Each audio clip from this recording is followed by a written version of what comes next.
Welcome in, everybody, to the SoAZVB Network. We are live here at Poston Butte High School, awaiting the matchup between the Mica Mountain Thunderbolts and the Poston Butte Broncos. Thank you all for joining us here today. My name's Daniel Guevara. Alongside me is Chris Kidney and Lupe Ramirez, and we got Benjamin Guevara here on our camera, helping us make everything look good for you guys tonight. But we got a great matchup coming in. Yes, we do. As the 4A is getting ready to kick off their season, and why not two great teams here that got to play each other last year? Yeah, they did, and I believe was it at the beginning of the year as well, or it was actually Game 3. Game 3. So as we got the teams taking the field here, right. So it was the third game of the season. Poston Butte came out on top, winning 40-0. And they did it all on the ground, rushing for 221 yards and 4 touchdowns, and actually outgaining Mica Mountain 372 to 137. Wow. Yeah. So a big difference, but I know Mica Mountain, they didn't lose much this offseason, and they're ready to come back strong. You know, I mean, that's the one thing about Mica Mountain. They're a young program. This is actually the first year for all the seniors who actually was at the school for all 4 years, and this is actually their second full season. Well, I know they're ready to get some revenge here tonight, because it was here at Poston Butte where they took that 40-0 loss. But see, you got two teams. It's a tale of two halves. Mm-hmm. You got Poston Butte, who started out 6-2 on the year, but dropped their last 3 games to Snowflake, ALA Gilbert North, and then ultimately losing in the first round of the playoffs to Lake Havasu, while Mica Mountain kind of did a complete 180 as they started 1-4 and then won 5 straight games to end their season, and they outscored their opponents 191-48. So definitely got things going later in the season, and I know they want to continue that momentum here tonight. Most definitely. I'm looking forward to what the Mica Mountain Thunderbolts are able to produce tonight. Jaden Thorson passed for over 1,500 yards last season, 1,695 to be exact, with 20 touchdowns. So I'll be interested to see what he's able to do this evening, and it would be an interesting quarterback duel between him and Mason Lloyd. Oh, most definitely. Mason Lloyd's going to get his first opportunity to start every single game here tonight, you know, and I know he's ready to get things going, especially against Mica Mountain. But the thing to kind of keep in your minds is that Poston Butte lost both of their running backs. Mm-hmm. And so you had Gavin Thrower, who rushed for over 1,700 yards and 18 touchdowns, and then Aiden Contreras, who rushed for 483 yards and 8 touchdowns. The big question is, we know what Coach Dane Thompson is about. It's about great defense and a great run game. Mm-hmm. So expect to see a lot of different players in the running back role, and expect their defense to try to keep them in this game and hopefully pick up the victory. But Chris, Mica Mountain, they got a lot of people to kind of look at tonight. Who is going to be your impact player for tonight's matchup? I'm going to go with my impact player is going to actually be Devin Hayward, senior wide receiver. Last year, he did 475 yards, 8 touchdowns with 29 receptions.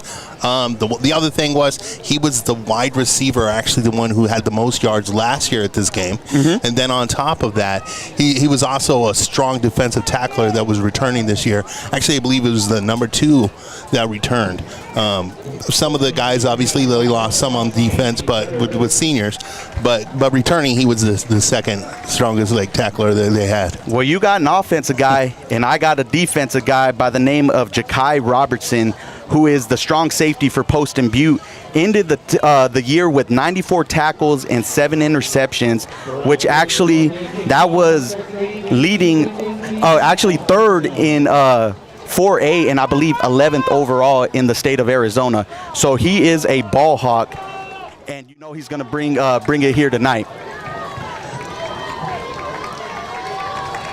The coin has been flipped and the sides have been chosen, and we await the kickoff here in Santan Valley.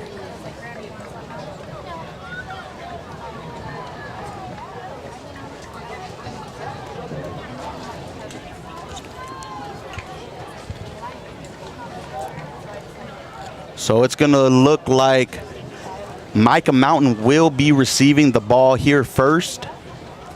And we are just a few short moments away from kicking off another season. It's going to be an exciting one. Yeah, definitely. This was a game that we were looking forward to. The first game in Coolidge was a success, and we're definitely looking forward to what kind of action these two teams will bring us tonight. We mentioned it to the Broncos during their hype night that Chris has one up on us with Sabino beating Coolidge in the last game. So we're looking forward to seeing if the Broncos can even up the score. You guys are trying to level it out on me, huh? Absolutely. My South guys coming up against that Pinal County.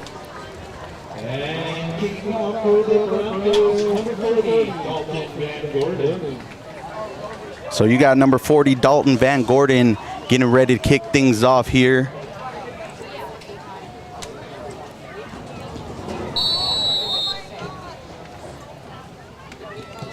And we are off. So you got number 4, Devin Hayward, who's got the ball, and he's going to take it up to That's my guy. The 35-yard line. So some great field position for Mica Mountain to start this game off.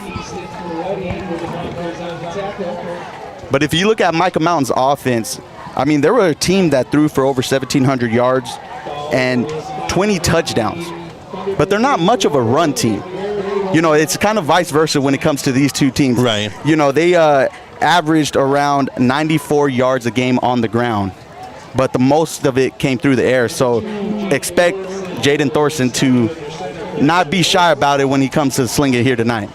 He likes to throw the ball. First play is going to go out to number 13, Jonah Garcia. Ooh, that's one of those moments you might have wanted to just go down. And it looks like he's going to pick up a loss on the play. Are you guys doing the live stream? My son's in Virginia and he's saying that it's really blurry.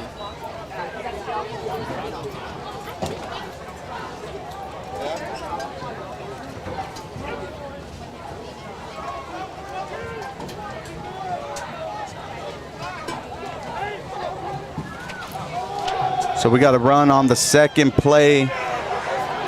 And we got number 44. That's Kason Colbert, who's going to take it all the way to the house. Well, I guess there's not going to be any zeros on our side this day. No, and Mica Mountain answers first with a 65-yard run to get things started. And what a way for Mica Mountain to get on the board already. I spoke about it, not much on the ground, but they're going to change things here tonight. Yeah.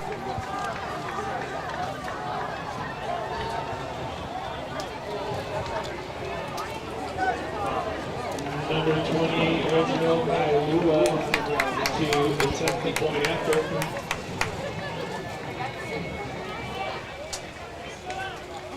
So with the Thunderbolts getting first blood right now, how do you feel the Broncos need to attack now?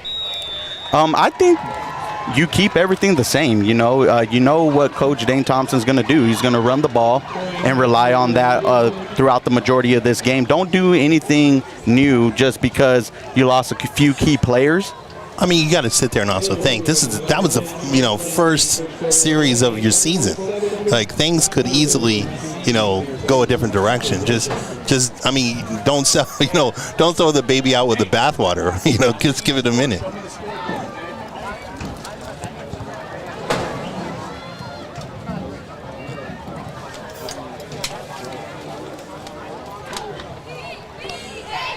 So, the score right now, and let's hope I don't put them in the wrong side, right? Oh, no, I believe in you now today, Chris. You got it. Do you? Do you really? Yeah. You seem a little unsure. I was unsure. Because it's backwards. It wasn't my fault last time. It was backwards. It was not my fault. Broncos will await the kick. Oh, we got almost a bump there, and it looks like we got number 23, and that'll be Michael Whitman returning the ball, and he'll get up to about the 20-yard line. Also, make sure that since you are tuning in to the station or the channel, make sure you like and subscribe the channel. Join us for every week that we do. It's SoAZVB Network. We're always trying to make things and bring a product that you guys will actually enjoy. So make sure you do like and subscribe. We would appreciate that. Maybe there's another game that you guys might like that you want notifications. Chime in on that as well.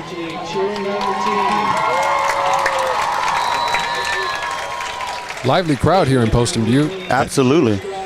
A lot to be proud of. I mean, the start of a new year. There's that running game you were talking about. And that's going to be number 15, Mason Lloyd, who had the quarterback keeper, and it looks like he'll get back to the line of scrimmage. So a 2nd and 10 for the Broncos.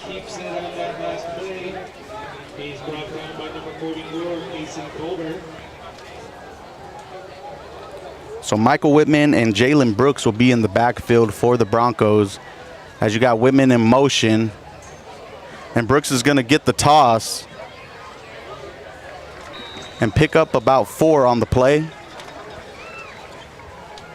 Handoff goes to number 24, Jalen Brooks. Number 40, Brooke Schmidt on the tackle.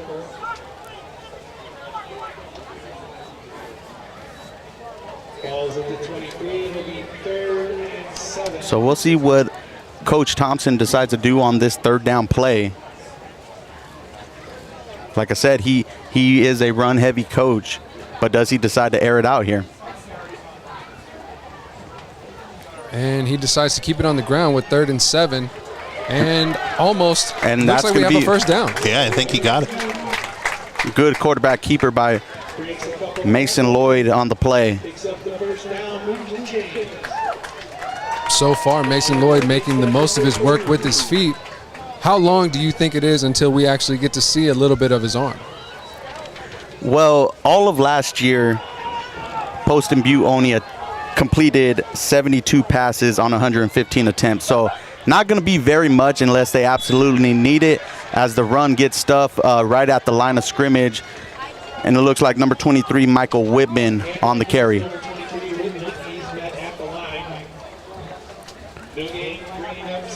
I think the one thing is if they can actually get Poston Butte, if they can actually get the game to work in there, they're right now. I think both teams are trying to find their game. Like, absolutely, whose games actually are we playing?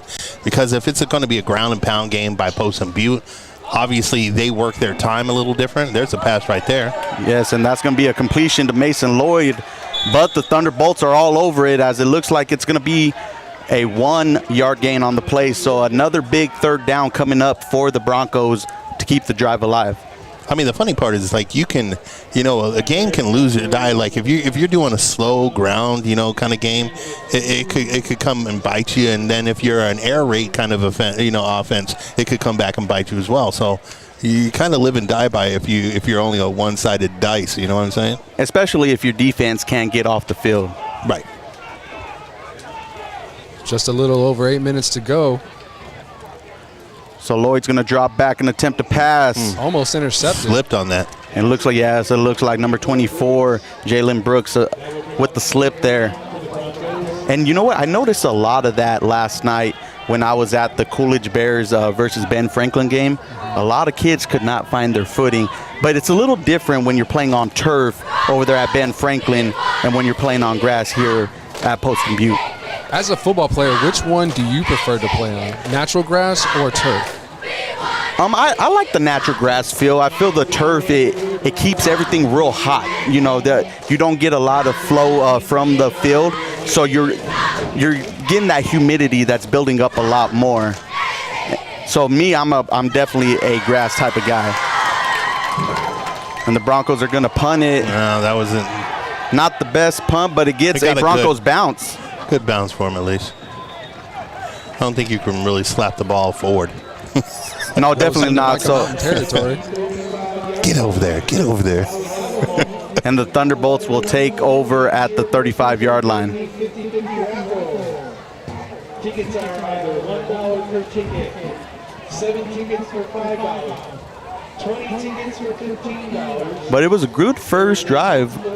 I'm sorry, it was some good defense on this first drive for Mica Mountain. Definitely setting the tone here. Now can they answer back and continue that successes, especially on the ground?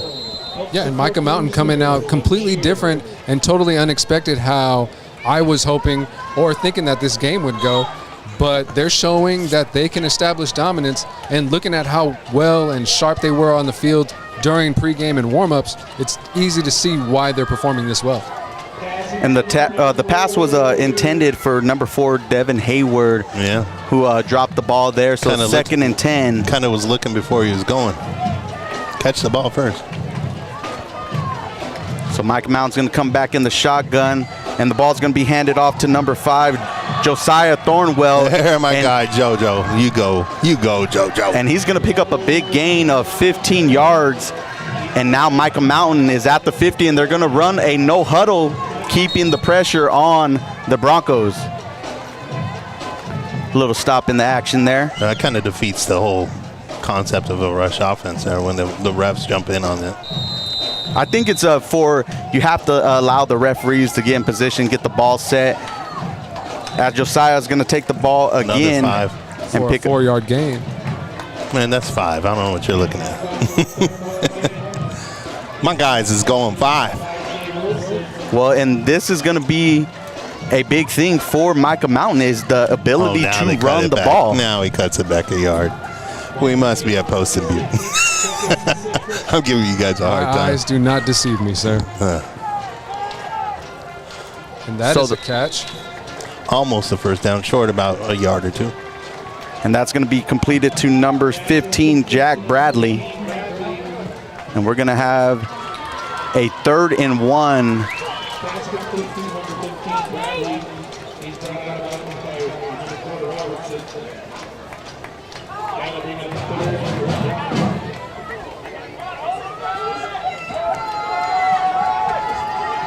As Mica Mountain is going to continue in that 4 wide receiver set. And Thornwell is going to get the ball again, and he's going to get a big gain on the play. Little ankle tackle holding him down so the rest of the squad could come and get him. But we got a little bit of laundry on the play. As we have a holding against the Thunderbolts. So that's going to push them 10 yards back. Instead of a first down, it looks like it's going to be about a 3rd and 11. They're just trying to give him more yards to run. Just helping him. That's all that is. I believe they call that conditioning. Yeah, absolutely. That's, you know.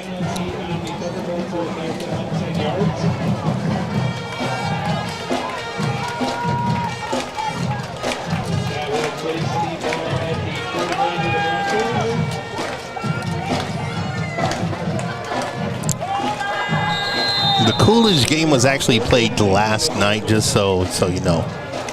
They played Benjamin Franklin, lost Benjamin Franklin.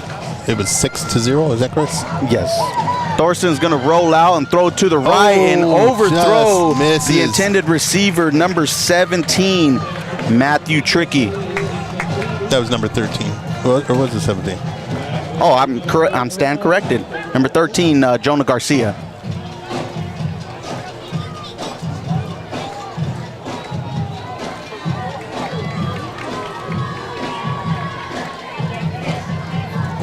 So Mica Mountain will send out the punt unit. And we have number 4 back to return for the Broncos, Ja'Kai Robertson.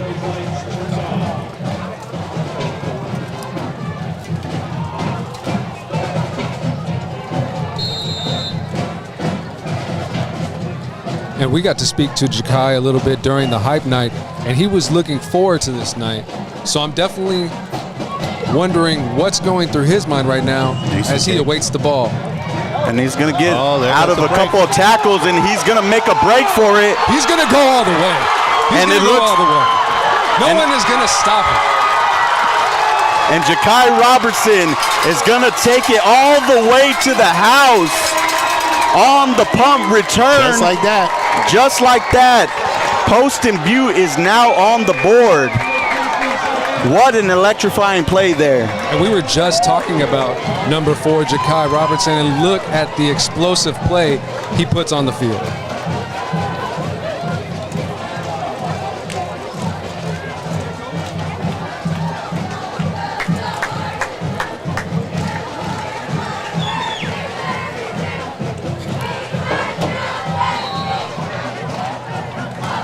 So now we await. And how is that momentum? You know, it changed so quickly there. And now Mica Mountain will have a chance to respond. But as you can see, Poston Butte is going to go for the 2. As number 23, Whitman, is going to be on the carry. It didn't look like they made it in on that. I think he is just short. So it's going to be 7-6 Thunderbolts with 5:52 left here in the first.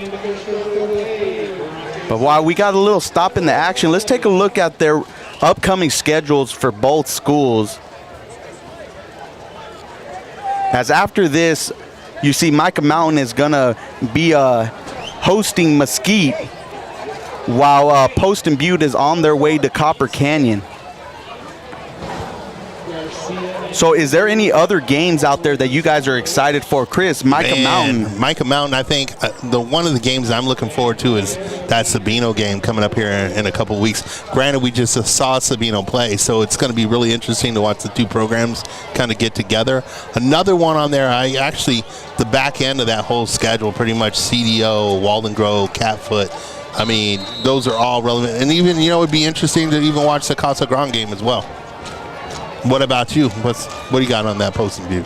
When I look at the Poston Butte schedule, one game that stands out to me is definitely the game that they have with Apache Junction.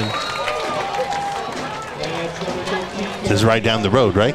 Right down the road. It's always a competitive game, and when the Prospectors and Broncos get together, it's always a firework performance between the two. So Garcia is going to take the return just right on the 35-yard line, as the Thunderbolts are going to look to keep that offense going. I mean, their drive just got killed by a penalty. And we'll see how they go about this next drive and try to get back that momentum.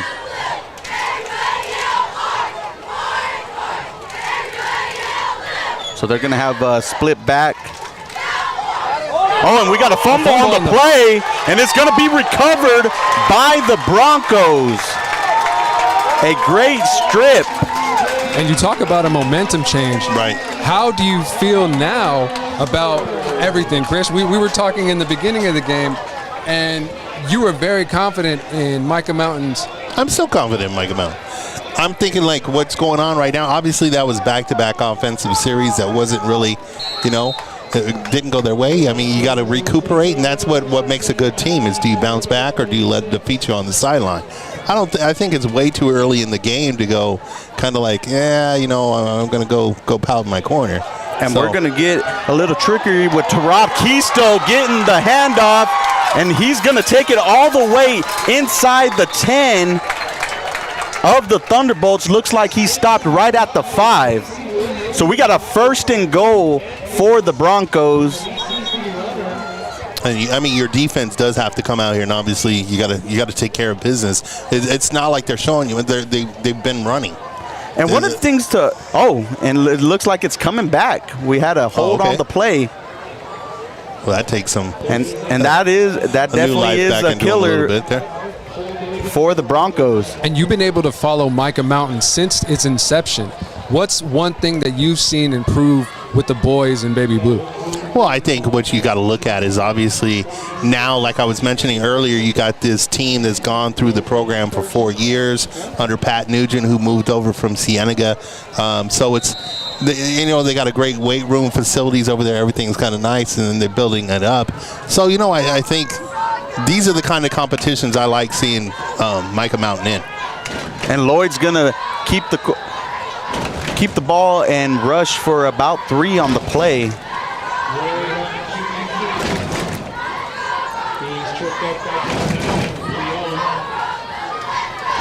Now, I do want to say hats off to Poston Butte. Their facility where we're sitting at and everything like that. I mean, you can't ask for nothing better than there. We got our own little area. I like it. Yeah, most definitely.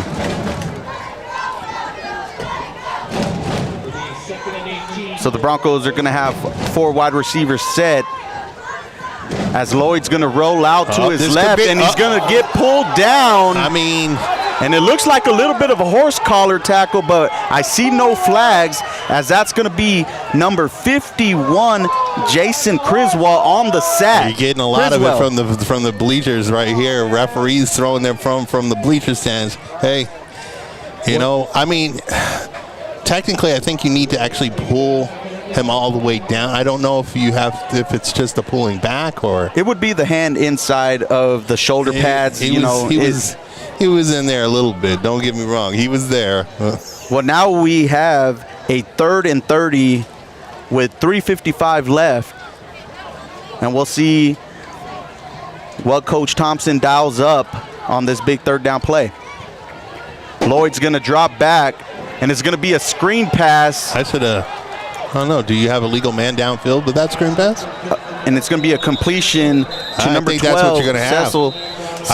I think you got a legal man downfield with this flag right here. I think so as well.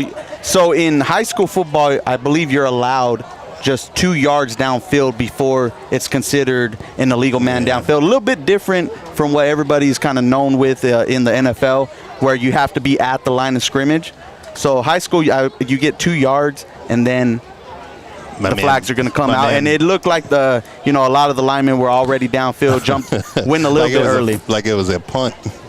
And that's going to be waved off. So it's still going to bring up a 4th down for the Broncos. My man Benji was all up in that referee. All up in the referees, the conversation in chat. Hey, did you know the rules this? Hey. So we have a 4th and 15, and the Broncos are going to send out their punt unit. So hey, this is a big stop for them because remember they were sitting on the 3 if that foul didn't come in. Absolutely, and if you think about it, 2 costly penalties for each team, as they both had drives going, and it was diminished by the flags. But those are the things you kind of expect. As you got number 4, Devin Hayward on the punt return, and he's going to get stopped at the 6-yard line. I don't know if might have just been let that bounce in. Exactly. Might have wanted to let that one roll into the end zone. Yeah. But your instincts are there. You want to go. You want to do it. Try to use a little trickery with the footwork, but it didn't happen with the second defender coming right at him. Yeah. Well, now you got a lot of real estate in front of you. And we'll see what Coach Nugent is going to do here. I mean, he's been having successes here in the first quarter with that run game, but does he allow his quarterback to air it out here deep inside their own 5-yard line? And the Broncos defense is scary enough to pick up a safety right here. So there you go. You got a great pass across the middle, and it looks like they're going to pick up the first down as the catch is going to be made. I love the fact that we've been going to these games that are both your guys' area and my area, so it's kind of like there's always that rivalry tension in the booth here with each other. So and that was the point, so that way we can get some balance. Yeah. And the catch was made by number 4 Hayward, as you're going to see number 44 get the ball as Colbert is going to pick up another first down, and he is running hard here tonight. Later on tonight, whoever number 4 is on Poston Butte, he's going to go back and watch that hit. He come around, he took out the blocker pretty nice. And that's Ja'Kai Robertson right there for the Broncos.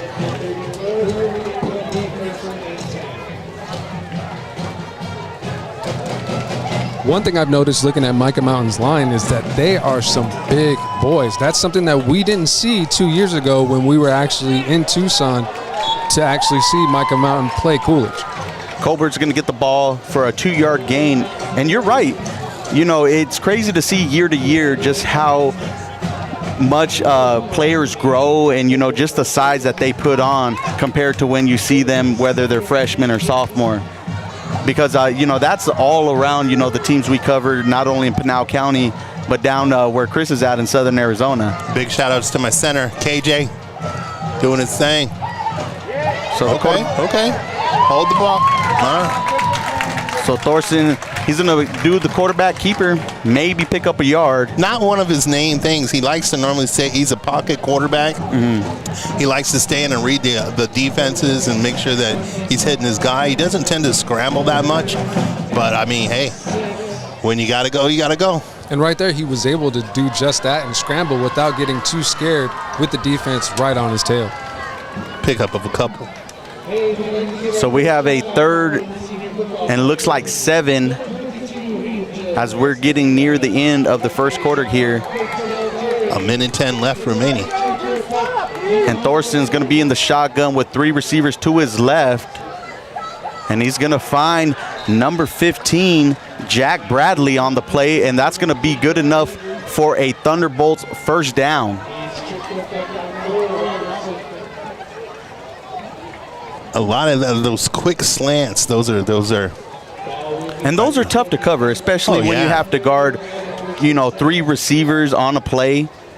There's something quick, and if you have a great quarterback like Thorsten who's sitting in the pocket and just delivering some dimes.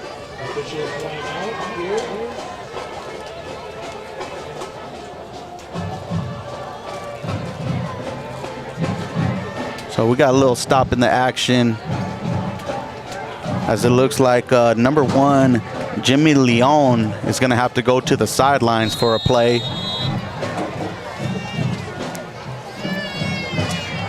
So big power. Culver is going to get the ball again and pick up another Thunderbolts first down, and he is tough to stop. And so I like the balance so far here from the Thunderbolts. Relying a little bit more on the run early on, and it's opening up the pass here tonight. You know what's really interesting is as we've watched these two teams right now within the first quarter, you see a lot more kind of even two-dimensional game coming from Mica Mountain, even though, Poston Butte's been very successful with, just doing their one-dimensional more of the run game. So Thorsten's going to drop back, and he's going to throw and just sail it over. That was Devin Hayward. And that connection is going to eventually hit. It's going to happen. And so it's going to bring up a 2nd and 10 with 10 seconds here left in the first. But some great defense nonetheless by the Broncos to keep the wide receiver honest. So it's going to be a run from the Thunderbolts, and that's going to be number 7, Handgartner. Yep, Connor Handgartner. And that's going to do it for the first quarter, where the Thunderbolts are leading the Broncos 7-6. And we're going to take a little pause in the action, as who do we got going? We always got all the fun stuff going on here. So stick around with us, and we'll be back here in a minute. ScoreStream brings the excitement of high school sports directly to your phone and computer. Join our fan-driven network where you can score games, cheer with other fans, and share your favorite photos and videos from every game. Create epic highlights and help your favorite team be seen on local and national media. Become a super fan and have an incredible season with ScoreStream. All right, we are back, awaiting the start of the second quarter. So let me get your guys' thoughts. What are you liking? What are you not liking so far in tonight's matchup? Not a whole lot to not like in this game. There's a lot of good action on both sides. Mica Mountain is proving to be a better opponent than I was anticipating, which is always a great thing. It's a great atmosphere out here in Santan Valley. Oh, yeah. The weather is beautiful. It's clear skies. You get to see the Superstition Mountains in the distance, and both teams are getting ready to take the field for the second quarter.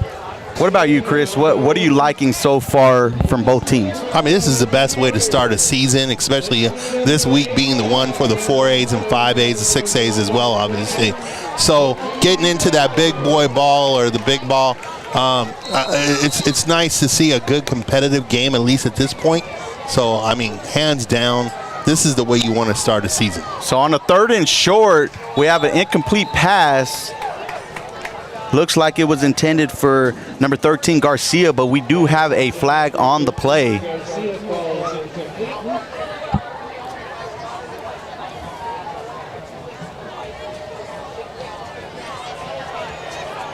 So what are we looking forward to next week? We were in Coolidge last week for the beginning of the Grand Canyon Gridiron Road Tour. Right now we're in Santan Valley. Happy to be here in Poston, Butte. Want to give a special thanks and shout out to the athletic director, Lawrence Williams, for accommodating us here and giving us such a wonderful space to broadcast from. Well, next week we get to get into Chris's neck of the woods. Go south. As we're going to be at Pueblo High School awaiting Vista Grande versus Pueblo, which is going to be a good Week 2 matchup for these two opponents. But we had a holding on the play, and it's going to push Mica Mountain back as it's now 3rd and 11. Do you go for a run here and try to get in field goal position, or do you try to? I think with the confidence that you see Thorson having already, right. I think Coach Nugent is going to I'm calling it right now, quick slant. And another stop in the action.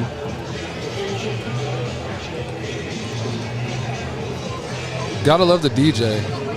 It's been some good music so far. I'm definitely digging the vibe, you know. And how many stadiums can you sit there and say that come right where the tunnel comes right underneath the stands? Yeah, it makes for a great environment, especially for these players Tucson here. High's like that. Okay, can't wait to be there one day. So on the 3rd and 11, you got Thorson dropping back, and he's gonna try to connect with Hayward again, but once again just overthrows him, and it's gonna bring up a 4th down. But Thorson's having some great air on those passes. It's just that connection just hasn't hit, but it'll get there. But Hayward is getting open, so you know that the Broncos have to be aware when he gets back up behind the cornerbacks. Completely aware. Thorson threw for a career-high 5 touchdowns last year against Empire, so they have to keep a close eye on the QB1. I mean, do you go with the punt knowing how good the receiver here is? I mean, I think you try to pin him inside the 10. You don't want to try anything tricky here. And it looks like it's an end zone. It gets a good Thunderbolt bounce, but carries on into the end zone as they are going to start, as the Broncos are going to start on the 20-yard line. But while we got a little break in the action, you guys stay tuned as we're going to have a very special guest possibly later on in the show, maybe around halftime, maybe a little after, as we're going to sit down with Mr. Rodney Cox of Game Time Recruiting and Consulting. So I know he loves himself some football.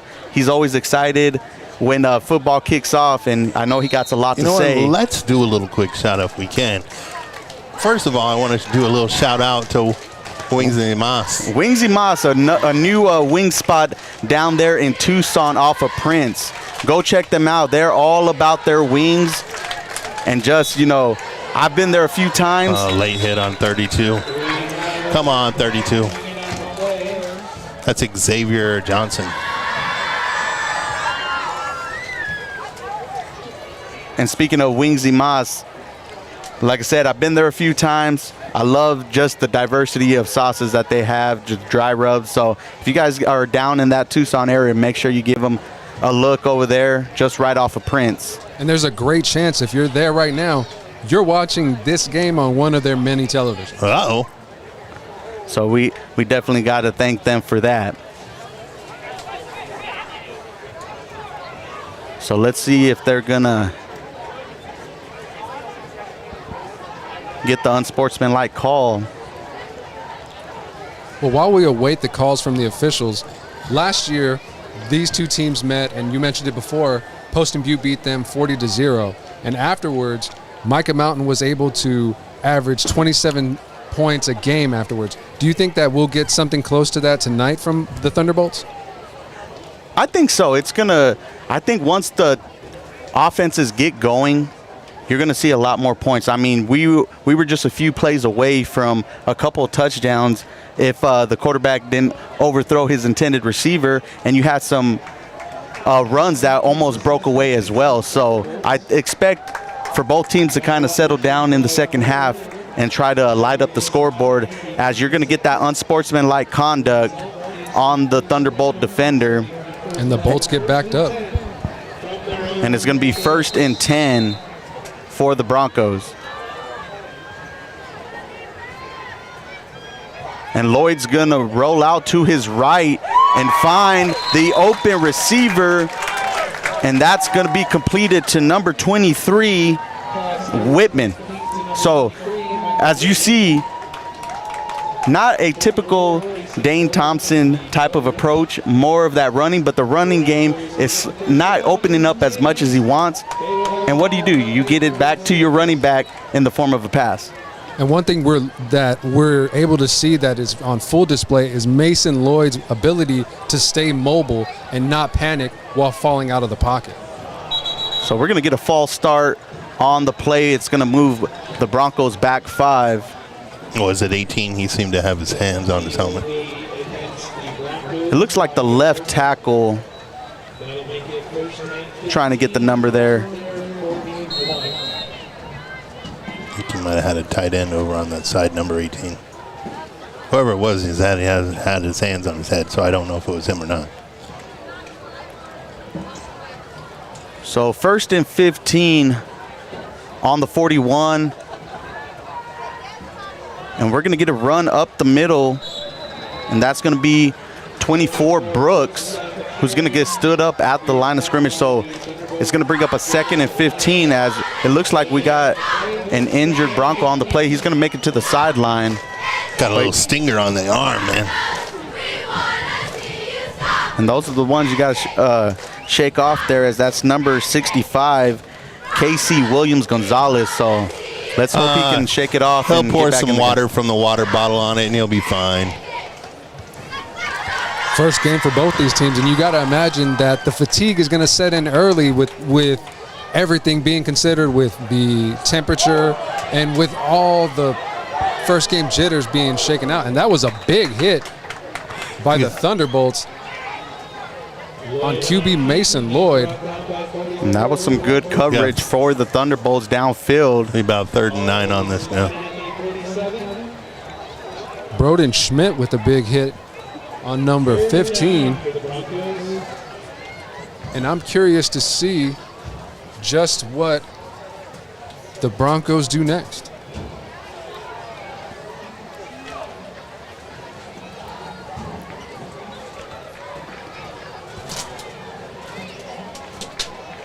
So 3rd and 9, we're going to have 2 wide receivers to the right in shotgun formation, as Lloyd's going to throw the ball, and he's going to complete it to number 27, Evan Moore, who's going to get a big gain on the play, and it's going to be a 1st and 10 for the Broncos at the 24-yard line. What a completion. As you've seen, both receivers almost knock each other down, but luckily one of them came down with the ball. Yeah, lots of traffic in that area, but able to come away with it was number 27 of the Broncos. And what an interesting game offensively we've been able to see so far. Let's not also remember, like, just right before that play, I mean, you're looking about like 15. And, it was 3rd and 9. So that's something to keep your eye on when it comes to the Broncos, is are they going to be able to, as number 23, Whitman is going to get the ball for about a 3-yard gain. But that has to be the biggest thing for the Broncos, is if they're able to pass, it's going to open up something nice when it comes to that run, game, especially absolutely. once they get that run game going. So an interesting approach for both teams, as they're not doing the norm of what we know from the past. I think if you're going to go far this season, especially into the playoffs, you got to be two-dimensional. And this was something that we kind of didn't expect, because when we were talking to Coach Dane Thompson at their hype night, he was mostly hyping up their run game. And Lloyd's going to complete the pass for a few yards, and that looks like it's number 12. Little stumble there as he was kind of stepping back. And so far, Mason Lloyd being able to put on a tremendous showing at the QB1 position. 8 minutes and 10 seconds remaining in the second quarter. Or I should say in the half, if you want to look at it that way. So we got a 3rd and 6 at the 20 of the Thunderbolts. And you got Whitman in motion, and the handoff is going to be made to number 24, Brooks. But it looks like he's going to come up a little bit short for the first down. So now we'll see what Coach Thompson wants to do here. Thompson's going for it. You're getting close to the red zone if you're not in it already. I mean, I don't see him. He could go for it. You're probably not going to do any better on a punt, and I don't know if they got the leg on the foot of the field goal. So a 4th and 2. Yep, here we go. And we're going to have I say going to 4. Nope, no, big man in the back. Big man in the back. Here you go. Oh, so we got a play action on the play, and the pass is going to be completed to Ja'Kai Robertson, who gets in for the end zone. Touchdown, He does not want. He didn't want a first down. He wanted a touchdown. That's what's going on. So a gutsy play for the Broncos, as they're going to do a play action, and not something I definitely expected, especially seeing the quarterback in a pistol formation. I was all ready for a down through the middle kind of moment. No, they fooled every one of us. Well, not my camera guy. He was on there the whole time. No, you got to give Benji props. He is A1 with the camera work. So once again, the Broncos will come out for a 2-point conversion. And the ball's going to be given to number 28, Reginald Awalua. Awalua. Interesting last name, Awalua. And like you said, he walked right into the end zone. So now the score is 14-7 Broncos with 7:12 left here in the second. What a first half so far. We've been able to see Mica Mountain come out swinging from the beginning, and then Poston Butte a little slow at first, but able to respond with 2 scores later. No, and it's definitely a game of momentum here today, and I expect that to be the case the rest of the way out. Now, what do you think Coach Nugent needs to do to get his Thunderbolts going and get a good drive right here to end the half? Well, I mean, as we're looking, a lot of the game plan's been fine. They just got to execute. I mean, a couple of the passes, if those were been picked up, little things, man. It's like you hate to sound like this because you go all the way back to Pop Warner, where the coaches used to always sit there and say, "It's the little things." And Hayward's going to get out for a good return as he gets just past the 35. And that's where the Thunderbolts will start their next possession. Yes, sir. Referee will place it just at the 35-yard line.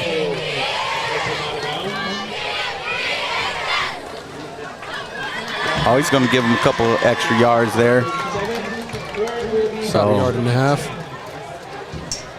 Those are traveling benefits. That's what those are. Coming from my Zebra clan. So coming out for the first play, Thorson will be in the shotgun formation with split backs in the backfield. And we're going to have number 5, Thornwell, go into motion as the ball's going to be handed off to number 20, Perry, who's going to pick up a couple. That was number 53, Alex Brandon, on the tackle for the Broncos. Gain of 2 makes it 2nd and 8. And so just a little history on Mica Mountain. They're in their 3rd year here at the varsity AIA level. Is that correct? So the first year was actually, it was just pretty much, they were picking up games. They were actually a JV team that picked up some games. And got a couple more. Got about 1, maybe 2. Yes, Thornwell on the carry for a gain of 2. So what they did was they played 6 varsity games. They didn't really technically had a full season. They were just pickups. It was the year right after COVID, I believe. And then obviously, you know, they were able to come in. Last year was their first full set schedule. And so now this is their 2nd year. And so last year they were also able to win the 4A Keno region. Yes, they did. It was interesting that, they actually were able to defeat CDO, who actually made it to the playoffs. So they won the region, but CDO got to go to the dance. So Thorsten's going to drop back for a pass, and it's going to be completed. Number 15, that's got to be my guy. That's Jack Bradley. Yes, Jack. sir. And that's going to be good enough for a Thunderbolts first down. I think he's 6'2", 6'3", wide receiver, man. I mean, great kid. He's coming into his senior year, I believe, right now. And actually, he's looking to get some pickup. He's got a couple schools looking at him right now. So Loopy, for the Broncos, we didn't get to attend that game against Lake Havasu, but you know that they're just 2 years removed from playing in the 4A state championship. As you're going to see Thorsten keep the ball, and he's going to pick up about a gain of 6. Could have been a flag there on a late hit on the quarterback, but I see no flags here. So Poston Butte, at the time we didn't cover them when they played Casa Grande. Right. But do you think that even though they lost some key pieces last year, that they have enough to get back to the playoffs and make another push? I think they do. You mentioned the key pieces that they lost last year. Players like Kate Elisa, Connor Lopez, and Gavin Thrower. Guys like that are definitely hard to replace. But the thing that Coach Thompson and his staff does very well is preach the terms next man up. Correct. And these young men follow and do just that. And you see Anthony Stone, number 88, pick up a good play and stuff the run, and it's going to be a 3rd and 4 as the Thunderbolts are going to look to keep their drive alive. So you have shotgun with split backs. You have Thornwell going in motion, and there's going to be another pass, and that's attempted to Bradley, who's not going to be able to snag it in, and it's going to bring up a 4th down. So let's see what the Thunderbolts decide to do. They're going to kick it here. As we got 4:09 here left in the second. I think they just got to make sure where they're kicking to.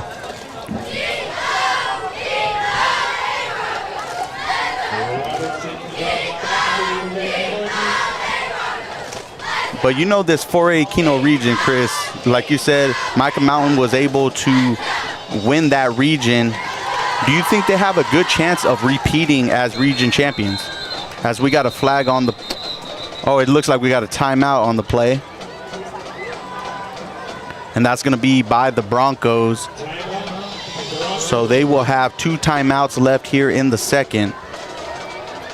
But back to the question, Chris, do you think that the Thunderbolts have enough to not only win the 4A Keno region again, but hopefully this time make it into the playoffs? I think the nice thing about the Keno is that you actually sit there and you got to look at the region itself. And what's going on with the region is with Keno, this year down in Southern Arizona, what we got was a lot more of the stronger, weaker kind of conferences, unlike like last year where they were a little bit more leveled out.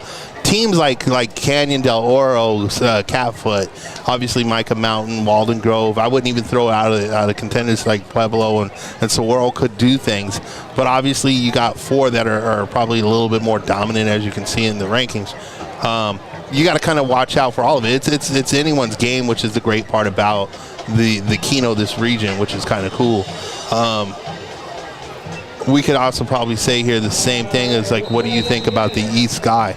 Oh, I think it's one of the toughest divisions in 4A. Loopy and I talk about that one all the time. I mean, now adding East Smart to the equation, it's going to be a tough battle for whoever is in that region. Yeah, lots of competition in that 4 East Sky. And it's going to come down to the end of the year to see who ends up being the region champion. But one thing that we've mentioned many times over, and Chris mentioned it earlier, with Mica Mountain winning the 4A Keno region, beating CDO actually made it to the dance. If you're in the 3A and above, no matter if you win your region, you have to place within the top 16 in order to make it to the playoffs. And that's what people don't really recognize sometimes, is how important the region is. And like I was even talking to Daniel on the way up here, it's like one team struggling in your region, it could actually pull a lot of the opportunities for you to make it to the playoffs. So you really want to kind of cheer on pretty much every team that's in your region when you're not playing them. So it's like strong region, better opportunities. So it was a run play on the first play by number 24, Brooks. He's going to maybe pick up a yard, and we have 2nd and 9 on the 16 with 3:35 left on the clock. So it kind of looks like Poston Butte is going to, seems like play things safe. They're going to try to maybe get a big run. Oh, as I start speaking about it, you got number 23. Pulling the load. Whitman with a big run up the middle for a first down. So now let's see what the Broncos decide to do. Like I said, they were getting ready to run the ball a little bit, chew up some clock. But after you get a big run play like that, could you possibly see him air it out? You just might. And Whitman himself, the senior, is having himself quite a game in this first matchup of the season. So you got Lloyd rolling out to his left, and he's going to get the pass, and it's going to be... I don't know if he caught it or not. It looks like they're going to get a completion to Ja'Kai Robertson, as that's going to be a 1st and 10 on now the ball on the 45, and here goes the Broncos with the no huddle. Got to get that chain game moving quicker. If 4 is a receiver, odds are the ball was caught. A little fumble underneath. So we got and it looks like it's going to go. Where it's going to Mica Mountain. It looks like everybody's celebrating that side, and the referee confirms it right there. So we had...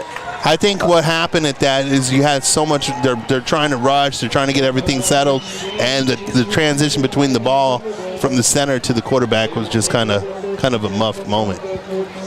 So the Thunderbolts are going to take over at the 46-yard line with 2:44 left. And this actually turns the table. I mean, you're on your own side of the 50. You got 2 minutes and 44. I mean, could we tie up the game before we go into the half is the big question. Well, let's see if Thorson can get a good connection with one of his wide receivers, because we know they are just a little off right now. As you see, Colbert, big number 44. He just dogs it in, man. He runs hard. Kind of reminds you of like a old Mike Alscott type of runner where he's ready to bruise you up. You know, he's not trying to avoid the contact. Pittsburgh Steeler plugger. So we got 2:30 left, as it's going to be another run by Colbert, who's going to get the first down, and that's going to stop the clock for a quick minute. And the Broncos having quite a challenge taking down Colbert, and if they have that type of struggle for the rest of the night, it's going to be a long one for Poston Butte. He had a brother on the team last year. Caper, I forget his name. There was the two brothers. They both also play basketball as well. So now Thorson's going to drop back and get a pass out, looking for Hayward, but just kind of comes up short. 2:05 remaining. It's going to stop the clock here. I think he's still got to kind of get the ball, at least maybe another first down. I would like to see him walk off at least with 3, get that 10, you know. And that's if they have a kicker that can kick that far. But if you can get it inside that range, you might see him attempt a field goal here. They had a Stepani, which his dad, Chuck Stepani, actually was a kicker over the U of A. So, you know, I believe they got a little kicker experience going on. That's if Stepani's still the kicker this year. I believe he is. So Colbert's going to go in motion to the right, and we have a flag on the play. So it's going to be a big call here. Are they going to give free yards, or are they taking them away? One thing is for sure it's going to go against the Thunderbolts. Trying to make it harder. One thing is for sure is that these flags have definitely dictated the action here tonight. Oh, yeah. So a delay of game for Mica Mountain, and that's going to push them back to 2nd and 15. Make sure you're sharing the link for the game to all those people, for example, loved ones that are out of town or whatever the case might be, or just didn't want to make the trip up to town. So Colbert's going to get the ball back again, and he may have gotten 2 or 3 on the play, but that's going to keep the clock running as we now have 3rd down coming up.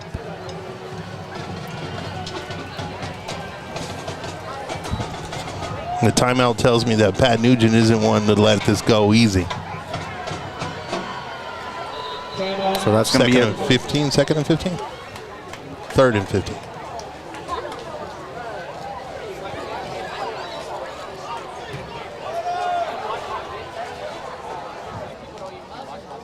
I thought during the timeouts we're switching screens.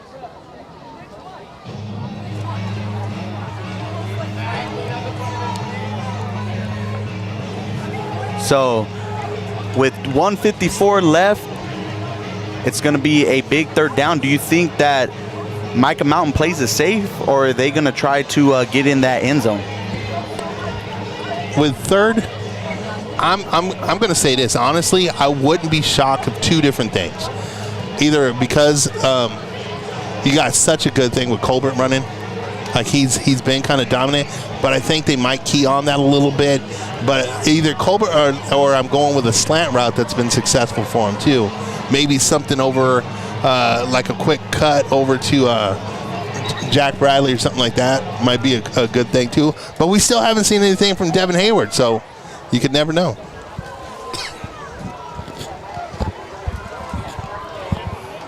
And so just be aware that the Broncos do get the ball in the second half to start the second half. So who do you think it would be a bigger possession for right now? Would that be Mica Mountain, as Thorson's going to drop back, and it looks like he's not going to get away. Gets the ball away, almost getting sacked there, and it's going to bring up a 4th down. Well, as I say that, do you think this was a bigger stop for the Broncos or a lost opportunity for the Thunderbolts? I mean, with the foul thrown in there and everything like that, I'm going to go with more of a loss. Because I think, yeah, granted, you know, it's good for Poston Butte, but you can't do the little self-destruction things which hurt yourself. I mean, if opportunity's knocking, you got to take advantage of it. And I'll play devil's advocate on that one. It was a great opportunity for Poston Butte to lessen the blow, so to speak, whenever second half rolls around, and they have a little bit of an edge over Mica Mountain. Well, the Thunderbolts are going to go for it on 4th down, as Thorson's going to drop back, and he has an open receiver, and it's going to be caught by number 13. You hush your mouth. Jonah Garcia. Touchdown Thunderbolts with 1:36. A big 4th and 12, as Coach Pat Nugent is going to get a little gutsy, and it pays off. You hush your mouth. So it goes to show you that they weren't going to let this one go easily. When they took that timeout, they drew up that play and actually executed it very well. My question is how big was that? It definitely helps the Thunderbolts for sure. Like I said, the Broncos are getting the ball to start the second half as we await the field goal, but man, Garcia got wide open over there in the left corner as the field goal is up. Who's the kicker? I wanted to make sure. And it's good. And that's going to be Landon Hubbard on the field goal attempt. So we don't. Point after. On the point after.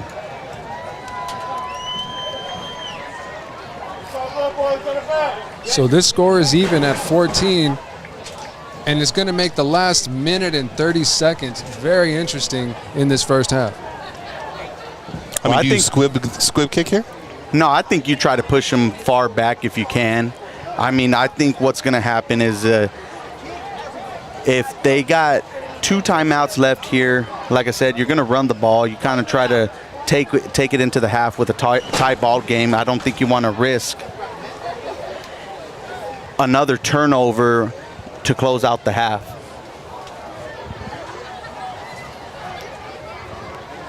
So as we await the kick, we're going to be, when we come to the half, We're going to try to get these scores updated for you around the different divisions here, as it's going to be a touchback, and the Broncos will get the ball on the 20. So yeah, I'm excited to see what those scores kind of are looking like. We had some big games going on. I know Chris was excited about that Marana and South Point game. Yeah. You know, we have in our neck of the woods, we got the Florence Gophers, who are in action here tonight. Or actually, they'll be playing tomorrow. You're correct. They'll actually be playing tomorrow up at NAU, as well as Santan Foothills. So it's been a crazy adjustment to this new varsity games being played on Thursday and some of them on Saturdays. As you got Mason Lloyd, who's going to attempt a pass, and it's going to be a drop pass by number 23, Whitman. And so with that incompletion, that stops the clock with 1:28, and the Thunderbolts still have 2 timeouts remaining. And that was an uncharacteristic drop by number 23, something that we're not used to seeing tonight.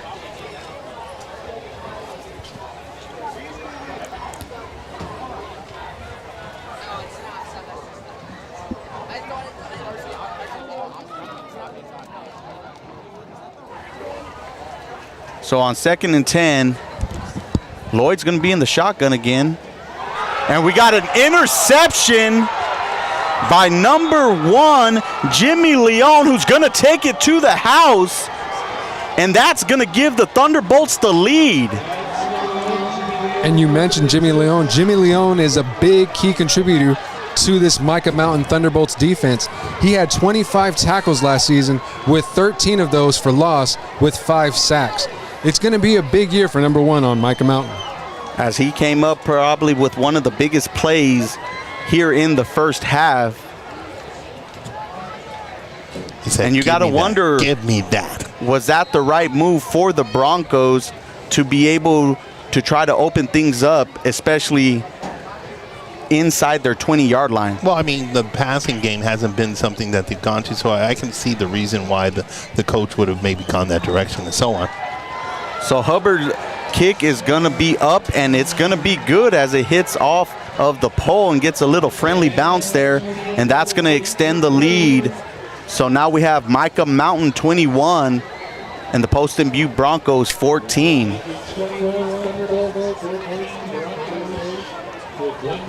So do you think once again that the Broncos come out risky, or are they going to try to run out this clock and be down 7 here in the first half? Oh, if I'm Mica Mountain, I'm going to try to do everything I can to extend this lead. You mentioned it at the beginning of this quarter that Poston Butte will get the ball to start off the second half. So Mica Mountain's going to want to do everything they can to make that lead bigger than 7.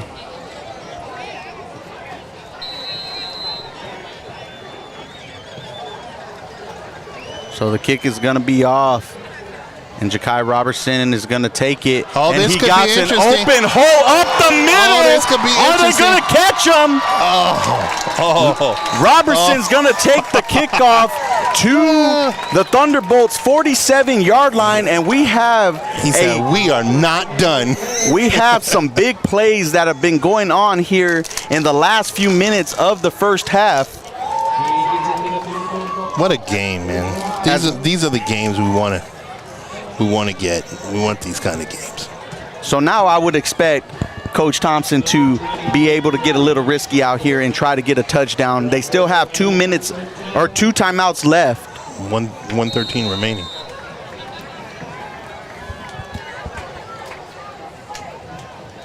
So Lloyd's going to drop back and roll. Got to be a And he's going to rush for about a gain of 2. Will you take that timeout? And it doesn't look like the Broncos are going to take a timeout at the moment as the clock ticks under 55 seconds. Why not take the timeout? I mean, you got 2 timeouts remaining. You can't take them out after the half. They're gone.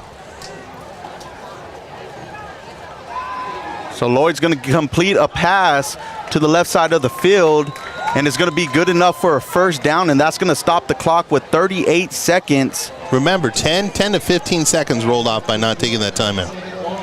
As that pass is going to be completed to number 27, Moore. One thing I will say, Chris, is do not doubt Coach Thompson's clock management. Hey, Lloyd's going to roll out to the right, attempt a pass, and what a catch! What a catch by the Broncos to get the ball inside the 5-yard line, at the 3-yard line to be exact. And that pass was caught by number 3, Tristan Wenta, with 27 seconds left.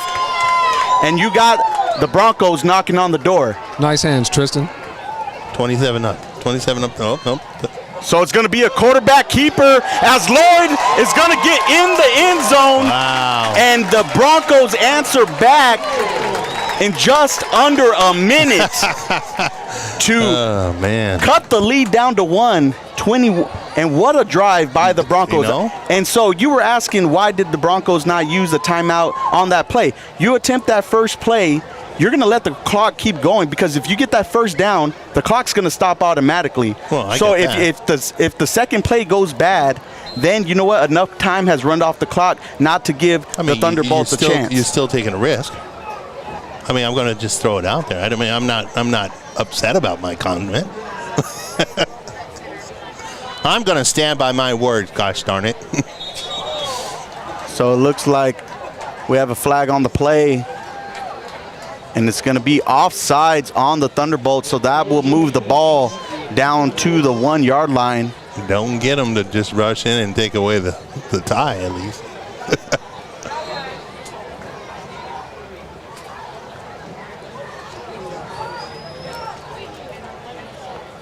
So the Broncos will give the ball again to number 28. They got it. Awalua, who's going to get in, and now the Broncos have taken the lead 22-21 with 23 seconds. That was a big deflator for the half. Oh, so they got the 22, my bad. So what a end to this first half. You have the interception by Leon taking it to the house. Then you have a great return by Robertson that sets up a great drive by Thorson, who connected with Wenta and then ultimately took the ball in by himself. Lloyd. But it also goes to show, don't do little silly fouls, because you're sitting there right there for the point after. You're doing offsides. You're on the 1. Now it's a 2-point thing.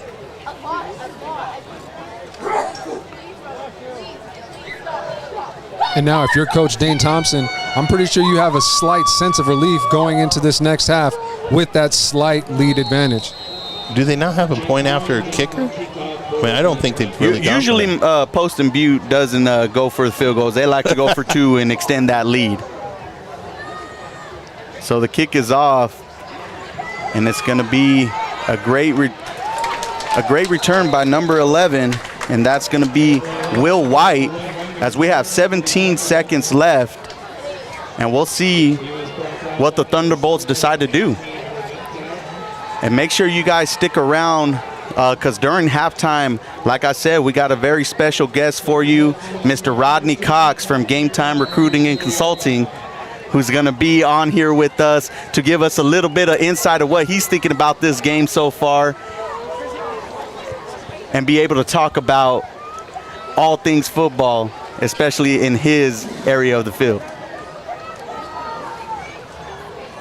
So it looks like the Thunderbolts are going to take a knee, and that may do it here for the first half as the time trickles down. So at the half, it's the Broncos 22 and the Thunderbolts 21. And we're going to take a little pause in the action, and we'll be back here in a minute to talk with Mr. Rodney Cox.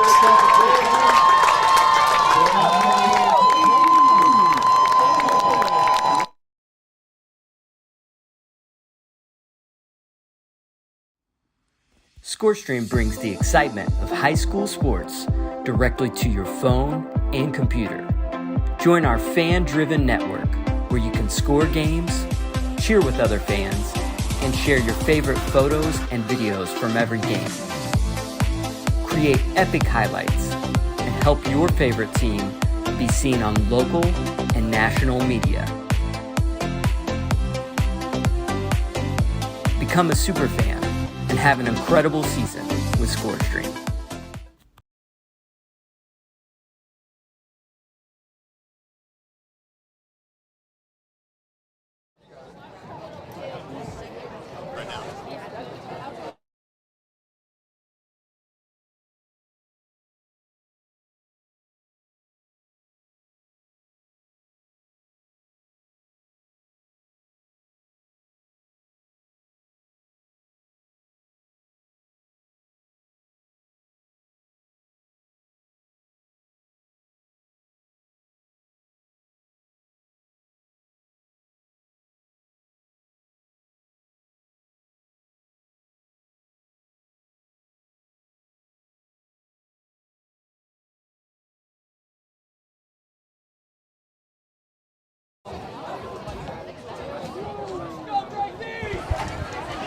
All right, we are here with Mr. Rodney Cox. Absolutely. I am he, the one and only. That he. That he be. That he be. Listen, we got a good game going here. 22-21. Not what we would have initially thought, maybe, possibly, right? Listen. After last year's domination by Poston Butte, 40-0, I think a lot of us had, some thoughts of maybe it was going to be a rerun of what happened last year. But, hey, Mica is putting in a good fight with Coach Nugent. And, hey, only down by 1 point. So it's still anybody's game. Yeah. Hold on. No, you're good. You're good. We're just here halftime. 13 minutes, 30 seconds left of halftime show and everything. Right. I love it. We're just going to give it up for Varsity Breakdown. It's so AZ in the building. Definitely. It's good times anytime we're down here doing stuff, Absolutely. So now, I know you're up here in the Poston Butte area. Yes, sir. And you obviously right here in Santan. So a couple of these kids or whatnot over here on Poston Butte, right? Poston Butte, I know the head coach, but mostly it's kind of funny. I know a lot of these Tucson kids from Mica Mount with, Jack Bradley, wide receiver. You have KJ Ellsworth. You have Jonah Garcia. Yeah. You know what I mean? Things like that. And you have the big interception by number 1. You know what I mean? Another Garcia. Yeah, another Garcia, right? But no, listen, I'm excited. Listen, this is week 1. Yeah, technically week 2 if you want to look at it. I mean, even it's funny that why not just start all at the same time? Because normally, the year right. before, I could understand because they staged it kind of a little gap in it. Mm-hmm. So when you did get to the playoffs, the 1 and 2 playoffs were two games in to the playoffs. So it was kind of you're either into it. So it kind of helped, I think, the 4, 5, 6 regions and stuff, or divisions. Yes, sir. But I mean, so let's get into this. So, Mr. Rodney Cox, I know you have been obviously a force down in Southern Arizona as in the recruiting, concept that you do down here. Yes, sir.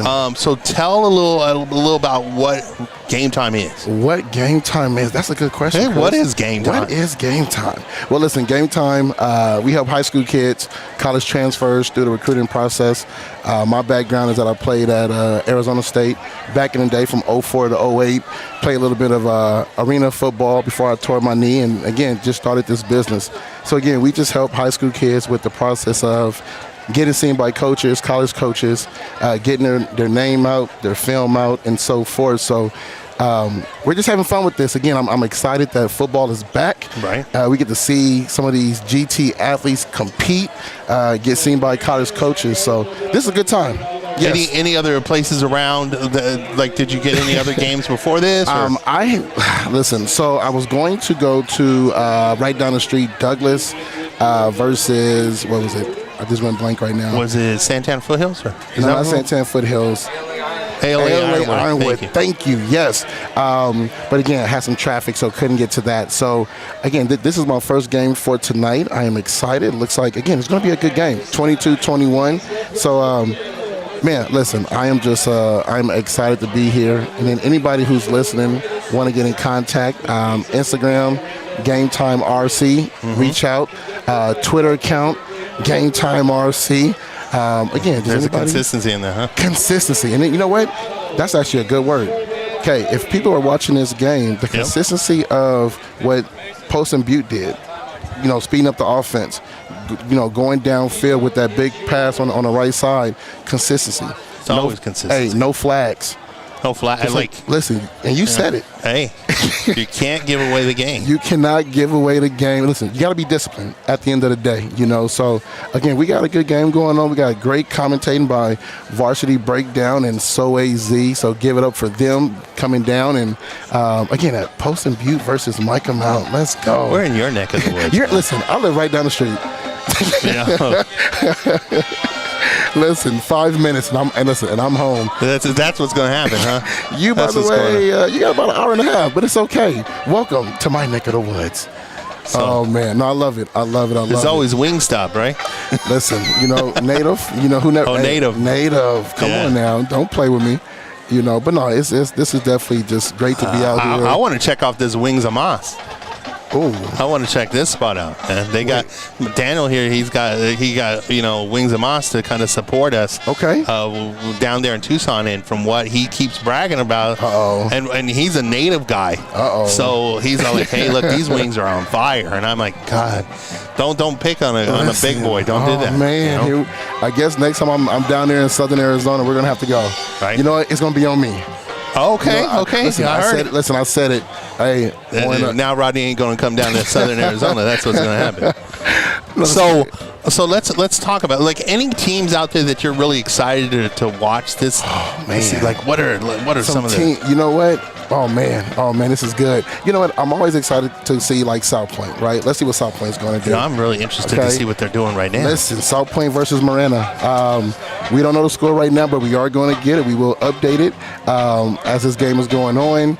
I want to see how CDO does. You know what I mean? I know right down the street we have Catalina Foothills right now playing. So this is going to be a good year of football. Competitive regions, you know what I mean? Things like that. So, again, I am excited to just see how everything goes. Definitely.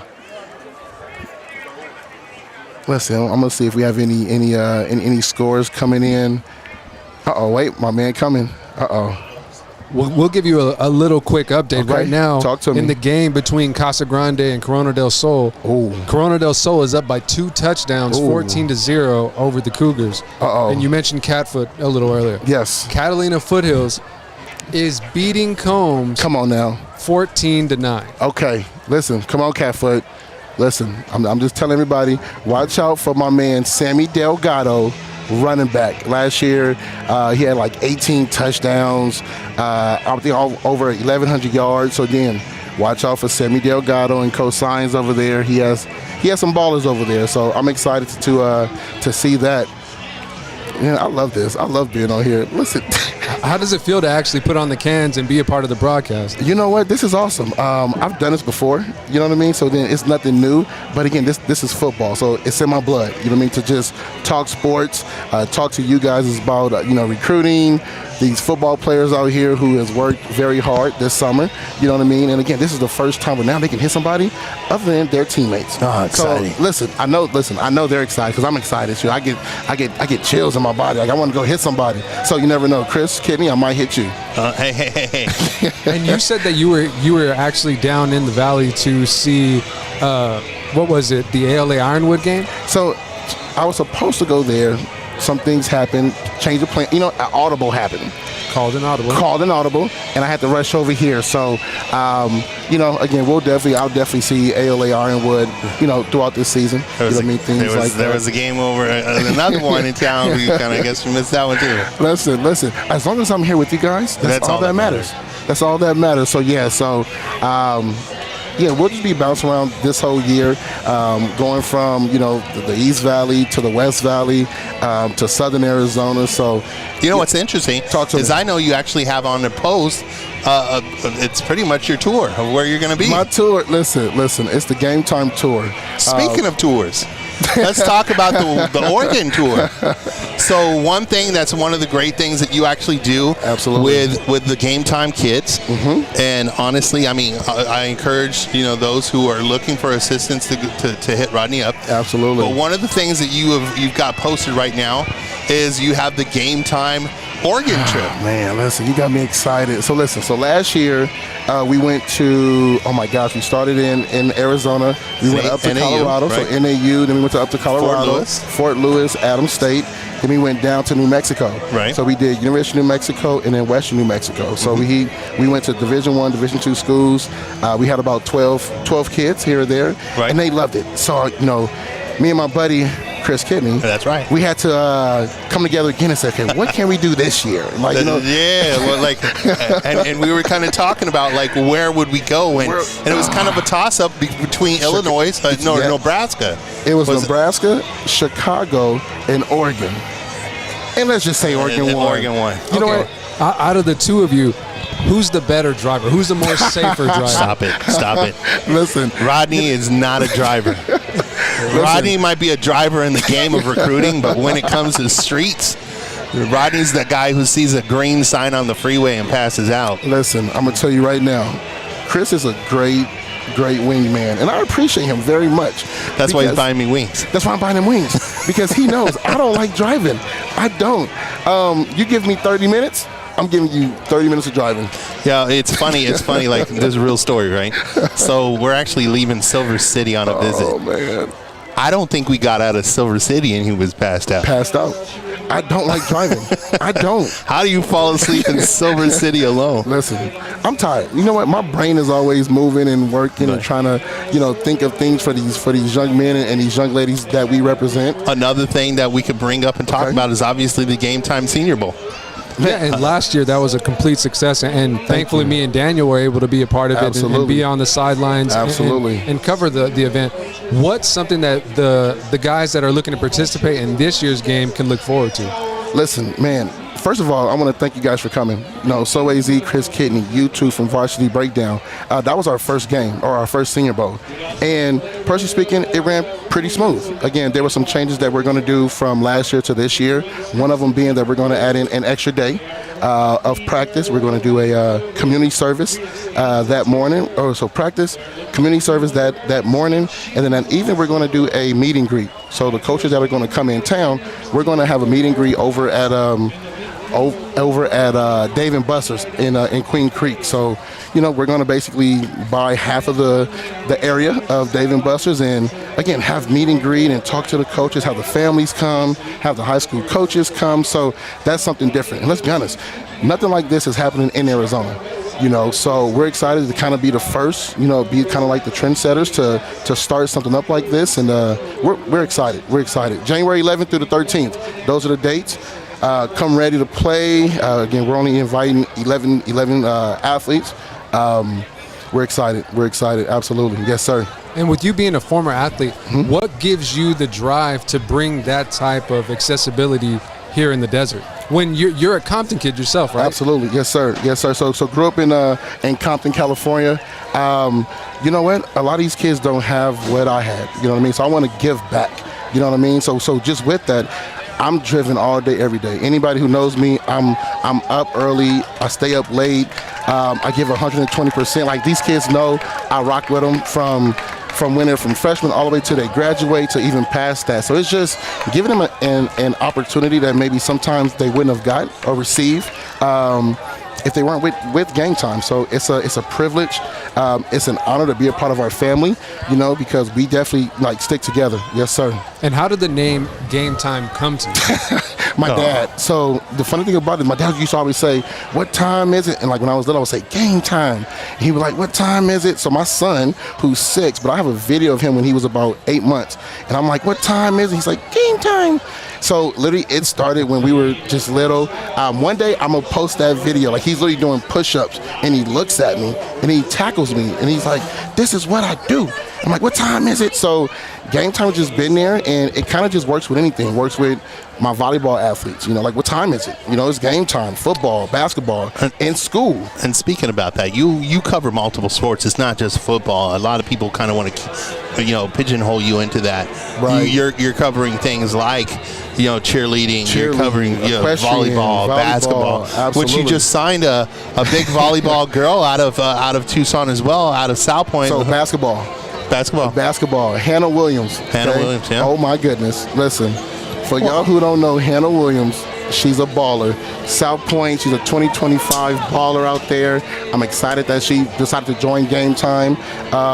She's teamed up with Talia Henderson, who's the other young lady that's on her team. She's a beast. Hey, listen, South Point got some ballers.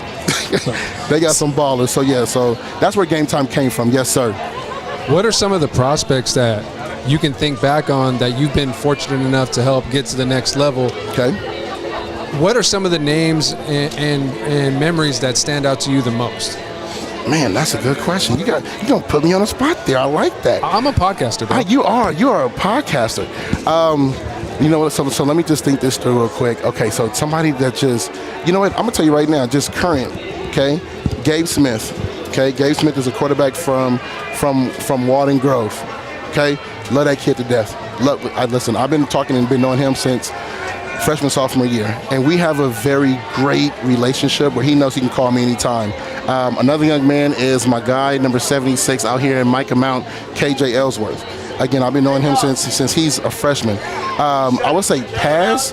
I've had the honor to work with Elijah Russian, Cruz Russian.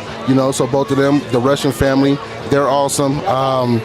Man, I'm thinking of who else is down there. That's the pass that you had to put me on the spot. Oh, you know what? Running back from Cienega. Richie McCormick. His brother's right now playing. Yes, Richie McCormick is one. Gabe Levy is one that's at Western New Mexico. Right. Love him to death as well. So I'm always keeping up with all my athletes, even past high school, because they know, again, this is a family at the end of the day. And you mentioned Elijah Rushing, who just recently committed to the University of Arizona. And that hurt, because I'm an ASU guy, but it's okay.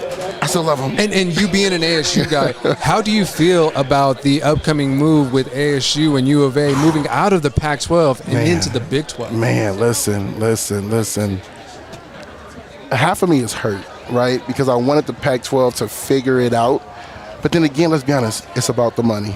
It's about the notoriety. It's about these NIL deals, right? And we're not going to go into that right now, but that's what it is. It's about the money, right? So with that, I'm excited because now, we can battle more teams in Texas. We can go to Florida when they play against, UCF, so University of Central Florida. Mm-hmm. I am excited that they can go and maybe recruit some more, Texas kids, I think it is a great move. Obviously, the Pac-12 couldn't do much to keep everybody together. So when you can't do much, you break apart and you go for something better. So I think this is huge. And what do you think this spells for other teams that are still in limbo in the Pac-12, like Oregon, Oregon State, and even like Stanford? Oregon State, Stanford, I'll be honest with you, and me and Chris talks about this all the time. We believe other Mountain West teams should jump on board to get moved up.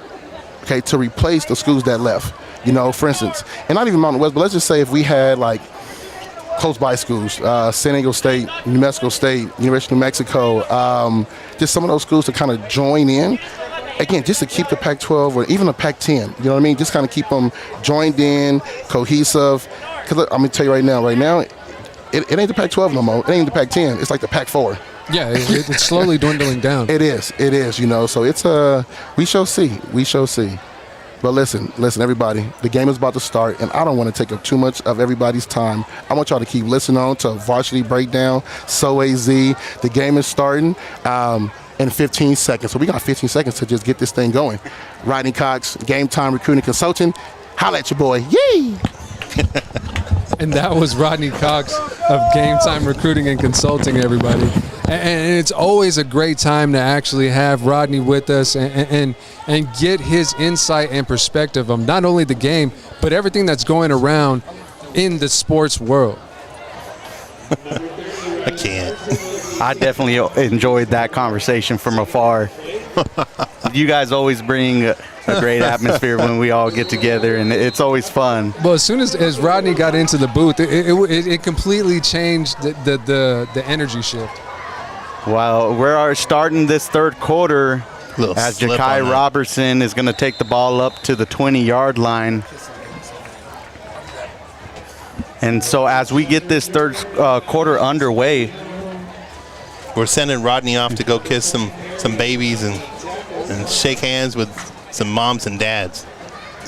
so what do you guys think has to be some adjustments for these respective teams? You have, Poston Butte, who is actually airing it out a little bit more here, while Mica Mountain is throwing the ball a little bit more. What second half adjustments do you guys want to see as we get number 24? That's going to be Jalen Brooks, who's going to try to make it to the corner, maybe make it back to the line of scrimmage or a gain for 1. If I'm Mica Mountain, I'm looking at Jaden Thorson. He actually had a couple of plays in the first half where he overthrew his intended receiver. I want to see that get a little bit sharpened to where we can see receptions come one after another from both teams, especially Mica Mountain. What about you, Chris? I'm going to flip on the other side of Mica Mountain and give you the defense. The defense can't let certain things happen, especially like, for example, that last minute or so that they had where they got down the field and scored. You can't do certain things, and you got to tighten up the defense. So to me, it's more, give me some more of Mica Mountain defense this half, and that would be my thing that you need to kind of key on. So let's talk about Poston Butte, offensive side of the ball. What do you think they need to do? Offensive side of the ball, I like what they're doing, incorporating more of that pass. I do want to see their run game kind of break open a little bit more just to help that to help that pass game. And so I think as I'm saying that, you have Brooks take the ball after the false start.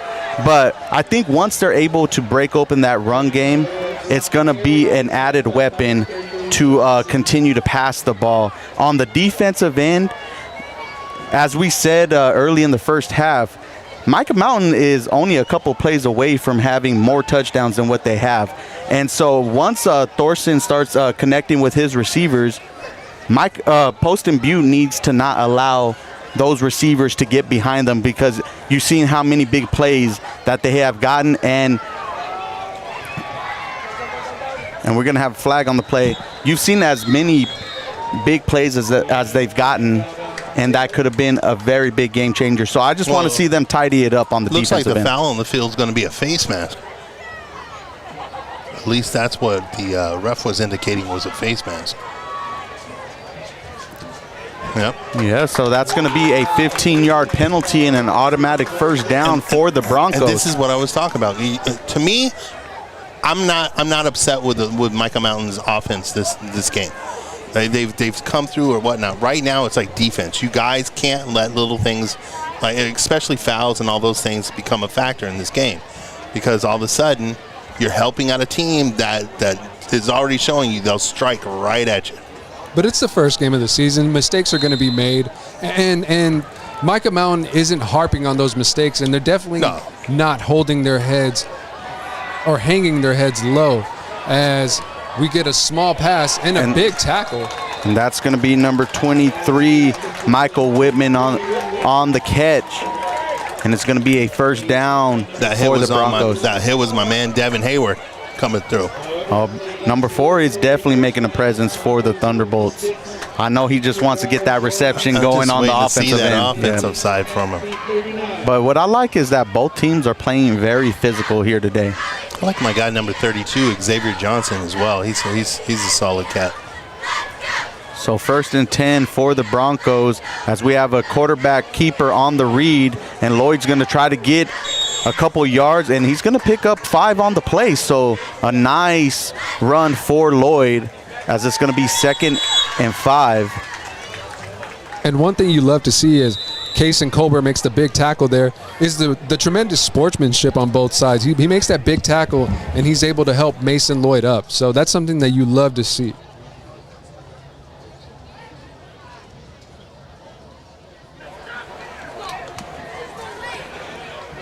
So it looks like we have a quarterback change as Jake Goins is going to come into the game. You wonder if maybe Mason Lloyd might have gotten hurt on the play.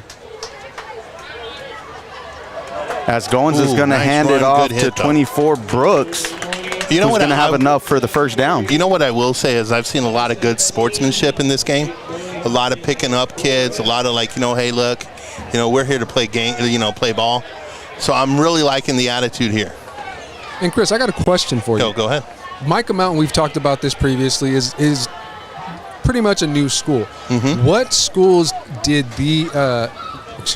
what school did Mica Mountain kind of pick from in order to get these star athletes? Well, Mica Mountain's out there in Vail for those who don't know, and when Mica Mountain actually came into the picture, it actually impacted Empire High School as well as Cienega. And so when that happened, a lot of people were kind of afraid that it was going to pull too many people from Cienega.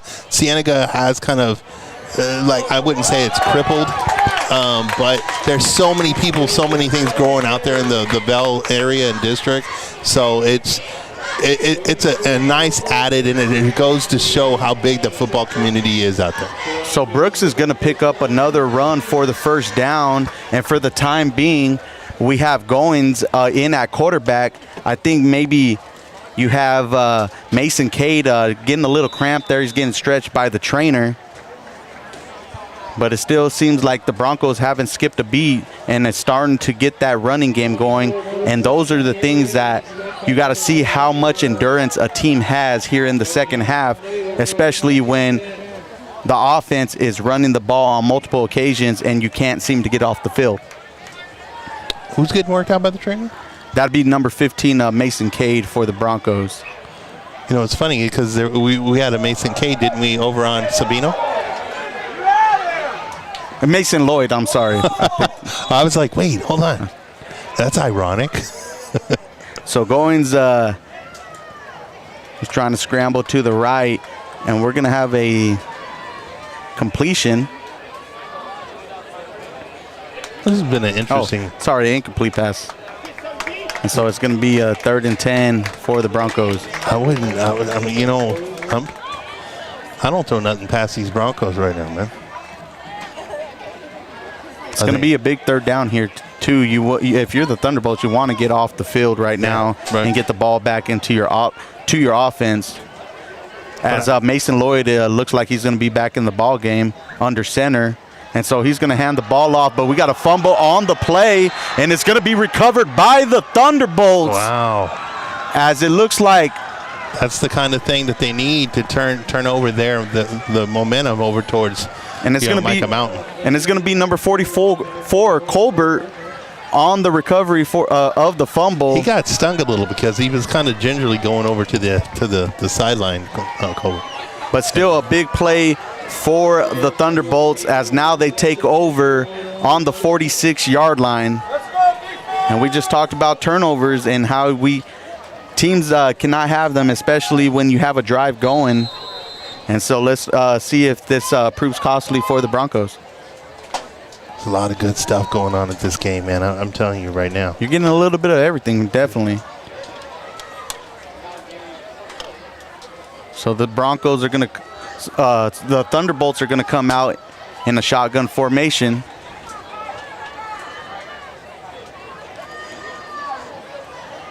Seems like a little confusion. That's Connor Handgardner. As Handgardner's going to pick up maybe one on the play. But you said you saw Colbert go off a little gingerly.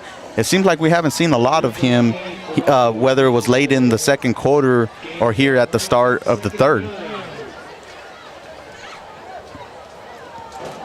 I mean, he plays a solid role, obviously, in the backfield as a linebacker for them as well. But yeah, I mean, here's a nice thing is I'm seeing some. If you guys are out at a game and you're hearing us or whatnot, make sure you chime in with some of the scores, maybe. And Thorson's going to complete a pass, which looks like it might be good enough for a first down. Yes, it is. And the Thunderbolts are going to move the chains as the pass is completed by, you guessed it, Mr. Jack Bradley.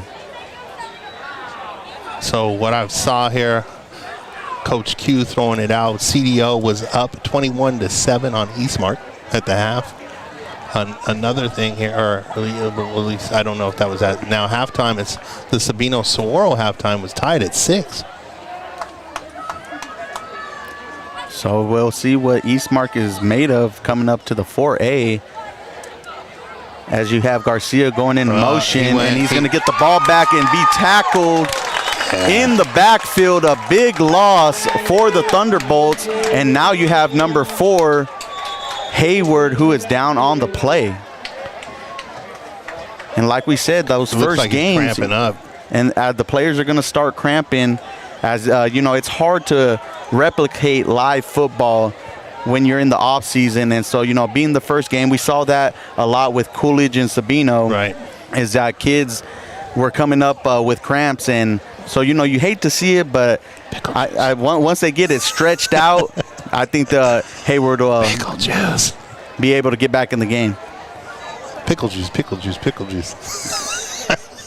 It definitely works. Or, you know, hey, just either way, just be hydrated. I know it's difficult. I mean, it's nice because it's at night and it's not as, you know, hot, but at the same time, it's still hot. But I want to send a shout out to all the people engaging and keeping us updated with what's going on around the league. The chat is live, so, you know, if you got some scores that we weren't able to post or keep updated, please let us know. And so, you know, what are while we have a little break in the action, what are your thoughts of Eastmark being down in their first game at the 4A level? Well, I think it's really interesting. I mean, Eastmark's been really well, did really dominantly in the 3A and so on, and so it's really interesting to kind of see a team like that kind of step out and go into moving up, and a lot of people sit there and go, we could do this, we can do that. It's just, unfortunately, it's like, hey, look, you don't know until you get out there. And Hayward's going to get up and walk off on his own power, so you like to see that. I think it was a cramp. Definitely. And so we hope to see him back here shortly. But you were speaking of Eastmark and getting up into that competitive level, and especially against a team like CDO, who you thought had lost a lot of players and wasn't sure how they were going to respond, and they seem to be doing pretty well here to start off the season. CDO is like a solid program. I think, once again, like we were talking about earlier, with that program in the Keno region, it's often overlooked, some of the schools down in the southern Arizona area. So it's nice to see that they're already doing pretty decent. And so Thorson's going to scramble out to the left and pick up a few, and it's going to be about a 3rd and 11 for the Thunderbolts. One thing that I do want to make sure that we're doing is obviously giving some shout-outs to some of the people that make this obviously what it is while we're waiting here. I mean, big shout-outs to Game Time for definitely being involved in what we're doing here.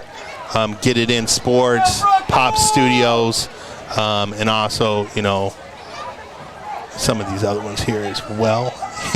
So on the play, Thorson's going to drop back and score it, and he got Garcia open, but he's just going to overthrow him a little bit there, and it's going to bring up a 4th down, and it looks like the punting unit is coming on for the Thunderbolts.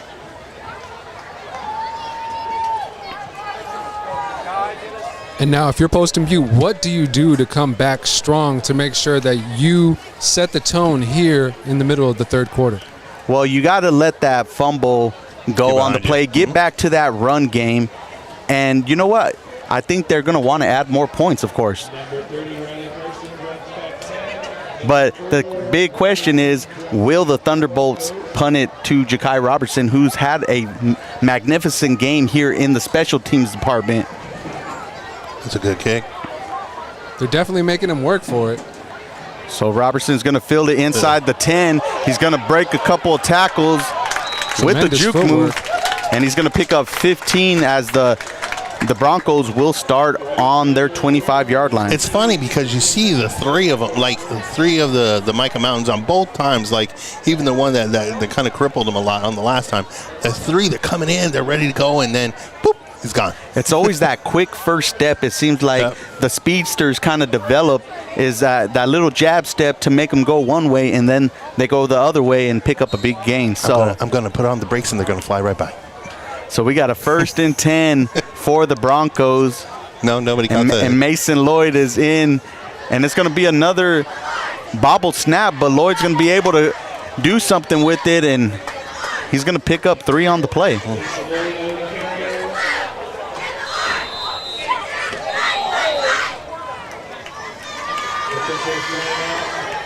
So we have an official timeout as we have another Thunderbolt player who's on the ground, and it looks like another person with the cramp. So definitely the hydration in this heat and humidity is starting to get to the players.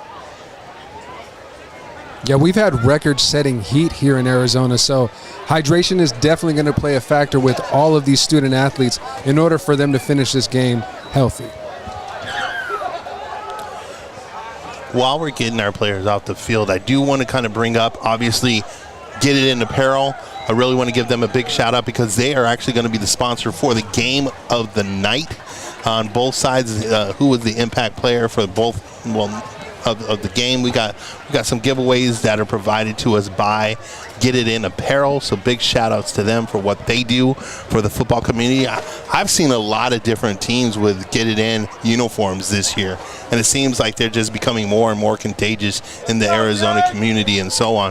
So wanted to give them a big shout outs for obviously providing the giveaways for our players of the night. Give them big shout outs. No, you're right. And ever since Daniel and I have started this with the Varsity Breakdown, seeing the GI2s on multiple student athletes, uniforms and warm-up gear, it's been apparent that Get It In Apparel is definitely a growing business, not only here in Arizona, but throughout the country. So it's going to be a handoff, looks like to number 23, Whitman, who's going to pick up a few more yards, and it's going to be a 3rd and 4 for the Broncos as we are under 5 minutes here in the third quarter. It seems like the second half is just starting to fly by on us. Big shout outs to Epic Sport Network for plugging us all in. Trying to get like little pockets here and there for everybody. Well, Epic Sports, they got that Friday night red zone, so make sure you take a look at that if you want to be involved in what's going on around the state of Arizona and the games that he's able to, him and his team are able to provide, as it looks like it's going to be goings with the quarterback keeper, and that's going to be enough for a Broncos first down. We're flying through this third. Yeah, just under 5 minutes to go here in this third quarter. And that's one thing that I've noticed, too, about this game compared to our first one in Coolidge. Even with all the down players on the field and the laundry being thrown, it's definitely still a fast-paced game. So Goings is going to stay in the ball game under center. And we're going to get a handoff to Brooks, who's going to get a pretty good gain. And it'll be a 2nd and 4 for the Broncos. And so I wonder from this point out, will the Broncos kind of switch their quarterbacks in and out to prevent the fatigue that has been occurring from both teams, as once again, Mason Lloyd is being stretched, for a possible cramp. And you got to look at it both ways, even though it's helping them get their personnel in and out of the game, and that was a huge hit. A great gang tackle by the Thunderbolts that's going to make the Broncos lose a couple. And that's, again, one of the players, Jimmy Leone. So he's been a presence over there for the Thunderbolts defense, playing some defensive end. Had that crucial interception for the Thunderbolts near the end of the second quarter. So we have a 3rd and 5 on the Broncos 40. And Goins is going to roll to his left. And he's looking for number 12, Ryan Cecil. But Cecil's not able to get in. It looked like he got open a little bit, but Goins hesitated a little bit on that throw. And when he threw it a little bit behind. Well, to me, it actually seemed like that ball was right in the numbers, just Cecil unable to actually get his hands on the ball. So with the 4th down coming up, it looks like the Broncos are going to punt the ball back to Mica Mountain. I wonder what's going on with Devin Hayward, because he was the receiver on the kicks in the past. I don't know if this is a different change, or we haven't seen too many punts coming from Poston Butte anyways. Well, remember, he suffered that cramp earlier when we had to stop in the action, so I wonder if he's still feeling it a little bit, as the punt is going to go inside the 26-yard line, and that's where the Thunderbolts will take over, as we have 2:46 here in the 3rd. So let's see if Hayward gets back out there. Looks like I see him walking back off the field, so no. And that got to be crucial, for both teams, losing key pieces of your offense and defense throughout this game. But as Loopy had talked about earlier, it's next man up. You got to be ready. Every time. If you're on that sideline and, the coach calls your number, you got to be ready to get back in the action. But that's one of the beautiful parts when you start getting into these larger programs. They have that depth where when we're talking about the smaller teams like the 2As and the 3As, that's not necessarily the case. A lot of them don't have the layers. It's like there's no next man up. You're the next man. You're the only man. So Thornwell is going to get the run up the middle for a gain of 2. And it'll be 2nd and 8 for the Thunderbolts. Good little turnout here tonight, too. It's a great crowd on both sides, Like we talked about that with Coolidge and Sabino, smaller schools getting a lot of love from their fans and families, and no different here tonight. As you have three wide receivers to the right, and Thornton's going to get the pass off, and it's going to be to number 15. It's got to be Jack. That's Jack Bradley, but we do have, it looked like a flag, but I think they might have picked it up here. He's like, no, there's one, right? So no flag on the play, and it's going to be a 1st down for Mica Mountain. And that's a great way to keep this drive going and start building that momentum for Mica Mountain. I'll tell you what, this drive actually means a lot to me, I think, for them, because to see how quick they responded going into the half. There you go. And there's Deb. You just kind of got to keep, you got to go, hey, look, I need that cushion before we get to those final minutes, because right now it looks like the final minutes are going more towards Poston Butte. And so that was Devin Hayward on the catch, and it's going to be 2nd and 4 for the Thunderbolts, as they're going to continue to have that 4 wide receiver set in the shotgun formation. But one thing that we have noticed, or one thing that I have noticed here in this game, is that the action, even though it is still fast-paced, it's starting to wind down a little bit with a fatigue setting in for both sides. You get to see both players on both the Bolts and on the Broncos side being stretched out. A lot of medical attention being given to both athletes on both sides. So very interesting to see what this game will hold for the next 15 minutes or so. A little taunting by Mica Mountain. I would probably suggest not doing that. Well, that Thorson completes the pass to Garcia for a 1st down. And we are coming into the final plays of this 3rd quarter, as we are under 40 seconds here in the 3rd.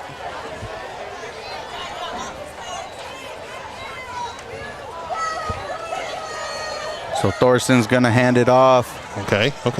To number 5, Thornwell, who's going to get a really good gain on the play. And it looks like he might have gotten the 1st down. And yes, he did, as that's another 1st down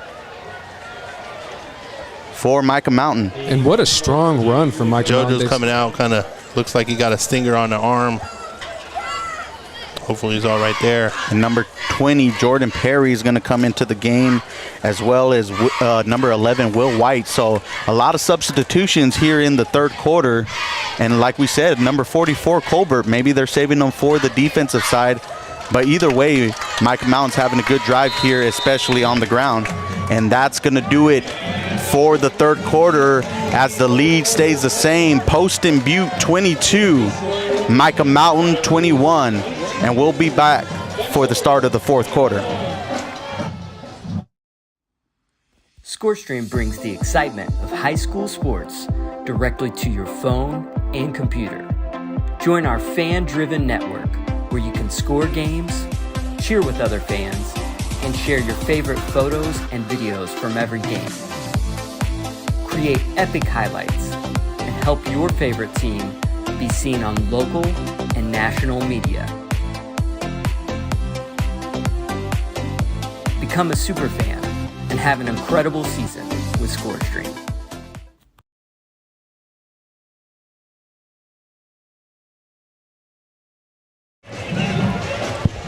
So we are back for the start of the fourth and final quarter, with the Poston Butte Broncos holding a 1-point lead against Mica Mountain 22-21.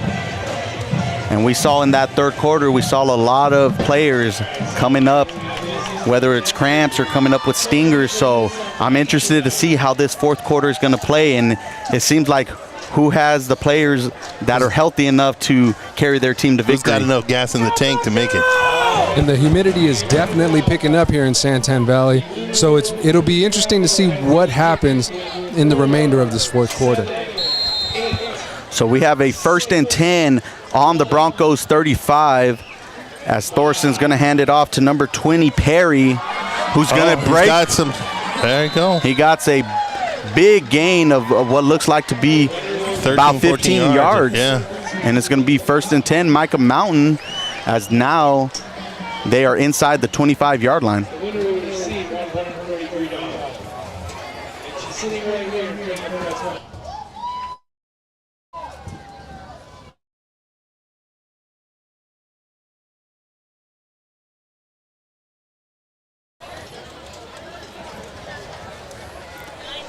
So Perry's going to get the ball to the left again, and he's going to pick up a good 8 or 9 yards on the play.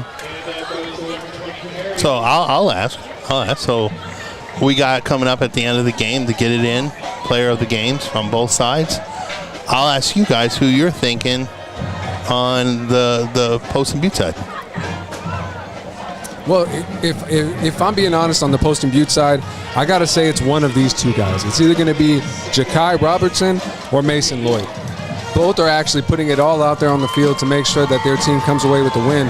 And with the final minutes being counted down right here, I'm looking forward to seeing the Broncos take this one away.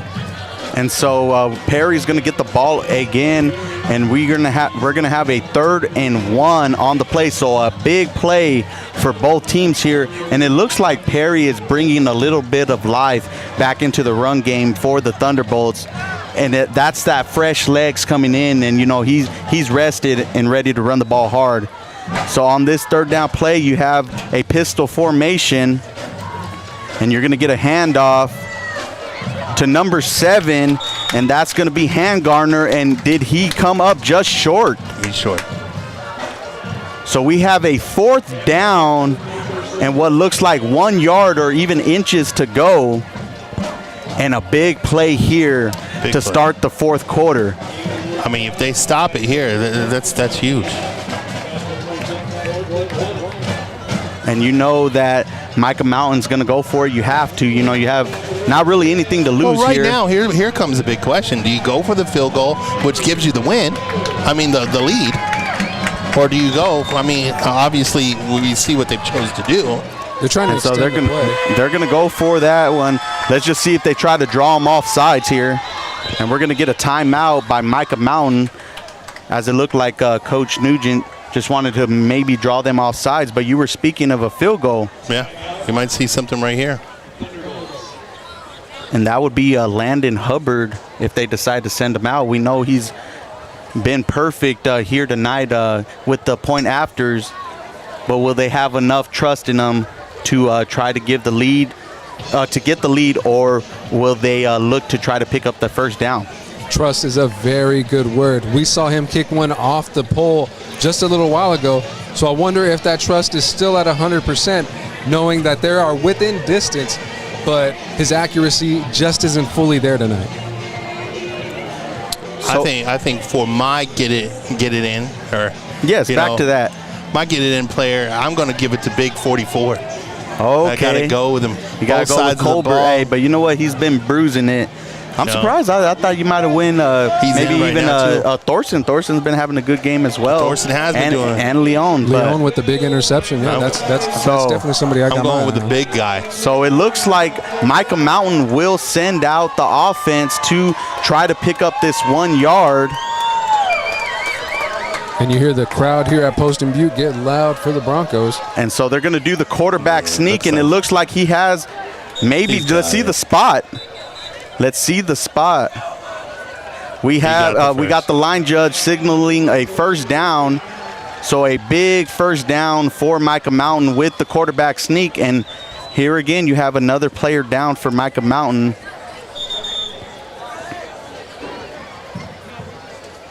And once again, it's cramps. And I think that actually might be Caden, number 44, ain't it? Yes. Yep. And so that's probably a big reason why you haven't seen him most of the second half at the running back position. You got a train working on both sides of the track. You got to give it a break. Got to break out the bananas and pickle juice, Coach. You know, I'm telling you. Well, let's go into what Mica Mountain and Poston Butte have coming up after this game. Mica Mountain is going to be taking on Mesquite, and then they got a good matchup against Sabino, who is right now playing their rivals in Saguaro. And then the Sunnyside game, then Casa Grande at Pueblo, and then the one everybody probably has circled around, and that's going to be at Canyon de Oro, while Poston Butte is at Copper Canyon. They're on the road the next 3 games, at Copper Canyon, at Campo Verde, at Round Valley, before being back home against Coconino, which we know is going to be a good game here. And we got number 7, Han Gardner, who's going to get the ball, but he's going to get stopped in the backfield for a loss of 3 on the play. So a big play from Poston Butte. Now, one thing about that last first down is, you know, it gave them a lot more time to chew off the clock. So now that field goal actually becomes a lot more tempting. I mean, if you go here, and obviously they're slowing with the clock here, they're running the ball, they're not trying to pass to keep the clock running. That's what I'm seeing. Makes you kind of wonder, if they don't get this first down, do you bring out the kicking squad and just put up the 3 and get the lead? Well, Thorson's going to drop back. Wow, wide and he got open. a wide open receiver for the touchdown. He just bit off on the wrong kid, went over the wrong coverage, and left him wide open on that. Big touchdown for Mica Mountain, as that looks like it was completed to number 13, Garcia. And as you said, you have that little screen that that Poston Butte bid on, and it allowed Garcia to go past his defenders and be wide open in the end zone. Pros and cons on this. I like the fact that the score comes up. It helps, obviously, Mica Mountain. But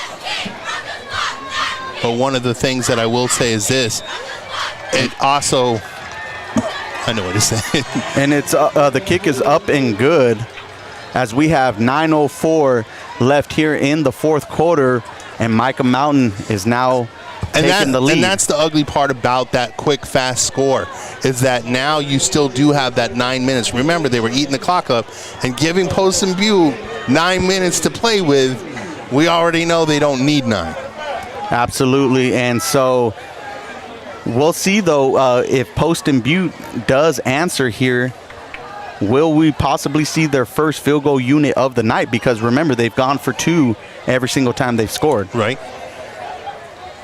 And another thing to look at, when the offense comes back out here, is who's going to be under center. We had Mason Lloyd picking up cramps, so you know they switched off with number 17 Goins. Or could we get our first overtime game? Hey, I know the people would love to get some free football here as the kick is off. That's a nice kick. Very strong. Good kick. And Ja'Kai Robertson's going to pick it up. And he's going to get open as he's trying to break away. And what a truck on the play. Oh, wow. There's a lot of laundry coming from the Poston Butte side. It looks like we're going to get an unsportsmanlike. And on top of that, there was a flag thrown before the flag here at the end of the play. So let's see how much, let's see what the first call is and then how much yards is going to affect that. And that was a strong run by number 4, Ja'Kai Robertson. He's having himself such a big game and easily one of the players that is in consideration for the get-it-in player of the game. But the thing you got to think about here is the after the play antics. You know, I spoke about it last week. Referees are not going to play around with the taunting and flexing over a player. And so even though he had a great return, he might have cost his offense 15 yards here. There's holding as the initial call. So we got holding and then a technical. And then the unsportsmanlike conduct. So it's going to be Poston Butte possibly inside their 20-yard line to start the drive. Depending where that holding flag gets thrown at, you could be even further in than that. So we'll see where the referees spot the ball. But 2 huge penalties for Poston Butte. God, he's had a great running. I mean, he has ran really well and such a, I have to hats off because he is such a powerful force on special teams. Like, if there's a college out there listening, please check him out because, I mean, he's hitting like a bull. You got to give him props. And that kind of carries over to the way he plays defense as well. Like we said at the beginning of the game, 7 interceptions, and he even took one back to the house last year. So we'll see what Poston Butte does here as they're going to be on the 10. And just barely on the other side of the 10, but yeah, right on the 10. And you said the 20. Little things, man, little things. You remember your Pop Warner coach? It's the little things. It's the little. Well, Mason Lloyd is going to come back out at quarterback. So that's good for the Broncos as their QB1 is going to get under center. And we got a handoff. I bet you anything. Watch a pass play coming. And that's going to be Michael Whitman on. He's going to pick up a couple on the play. Pass play coming. I'll tell you what. They've been, for whatever reason, a little vulnerable in that background.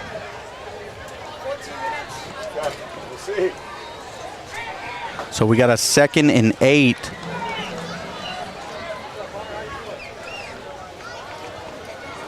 And Poston Butte's going to go to the single formation with 3 receivers to the left, and they're going to give a toss to Whitman, who's going to get a few blocks for him, and he's going to pick up a nice gain as he's just short of the first down marker. I mean, with 8 minutes on the clock, he could still march down just like that.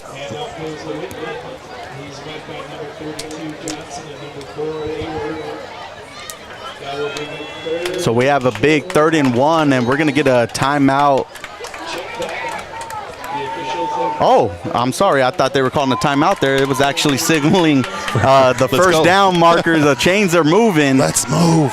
As it's going to be a first down for Poston Butte. So big first down there as they're going to have another run up the middle. And we'll see after the bodies get up, and that's going to be Whitman on the carry again for a couple. Right now, this works. You can eat at it, eat away the clock, just like you were saying. Your coach, he's got his good time management that he does. You know, make fun of my prediction the first time if you like, but yeah. So with 2nd and 7, Poston Butte's going to go into the pistol formation as they got a man in motion. And you're going to get Whitman again on the carry. And it looks like he may have picked up one, and we have a flag on the play. Is this a ridiculous flag? Come on. Seemed like it was an after the play flag. So we'll see what the call is. As it maybe we'll see what team is impacted by there. You can't do these kind of things at these kind of moments in a game.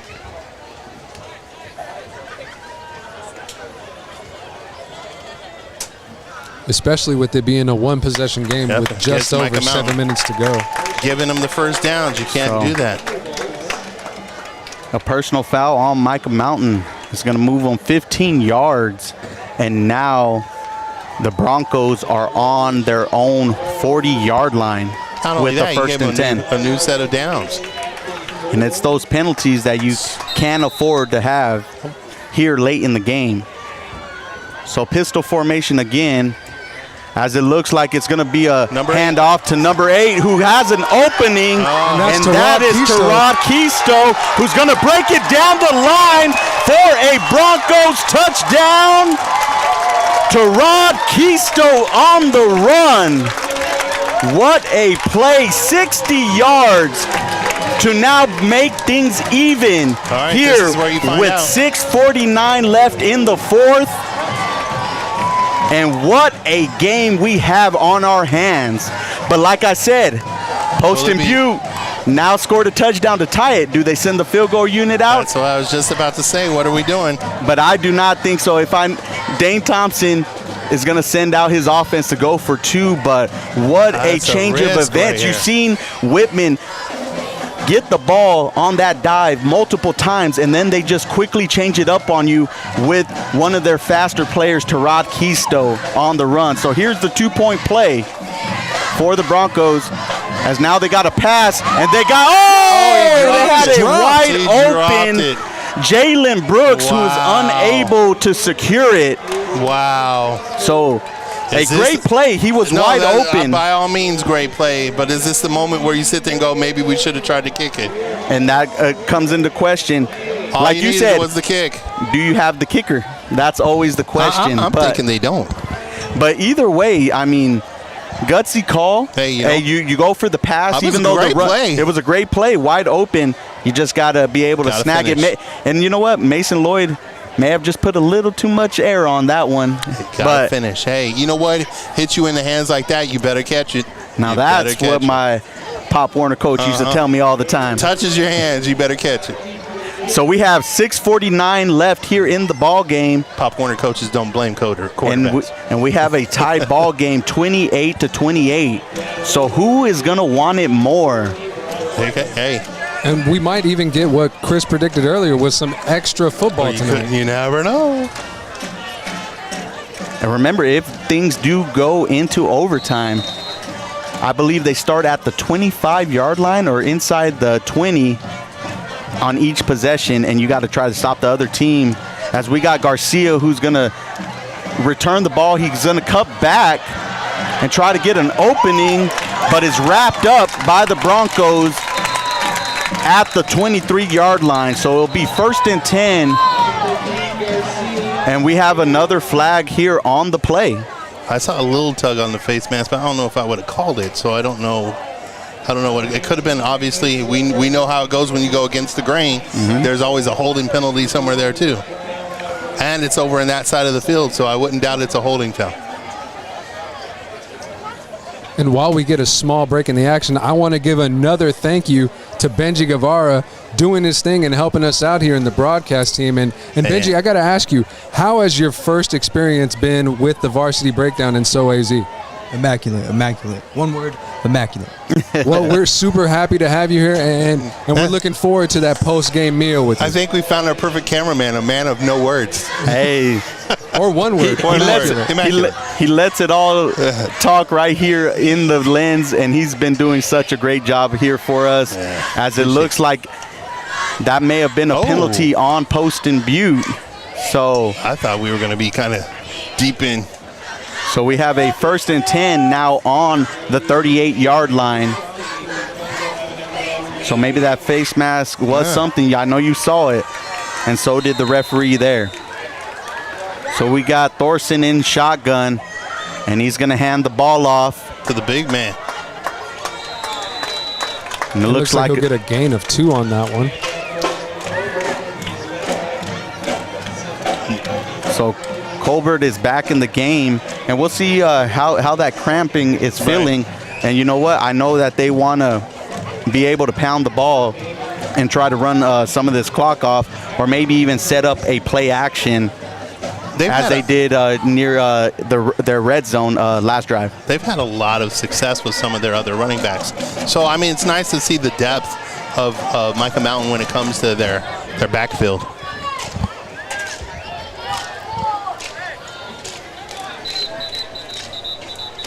Timeout, Mica Mountain.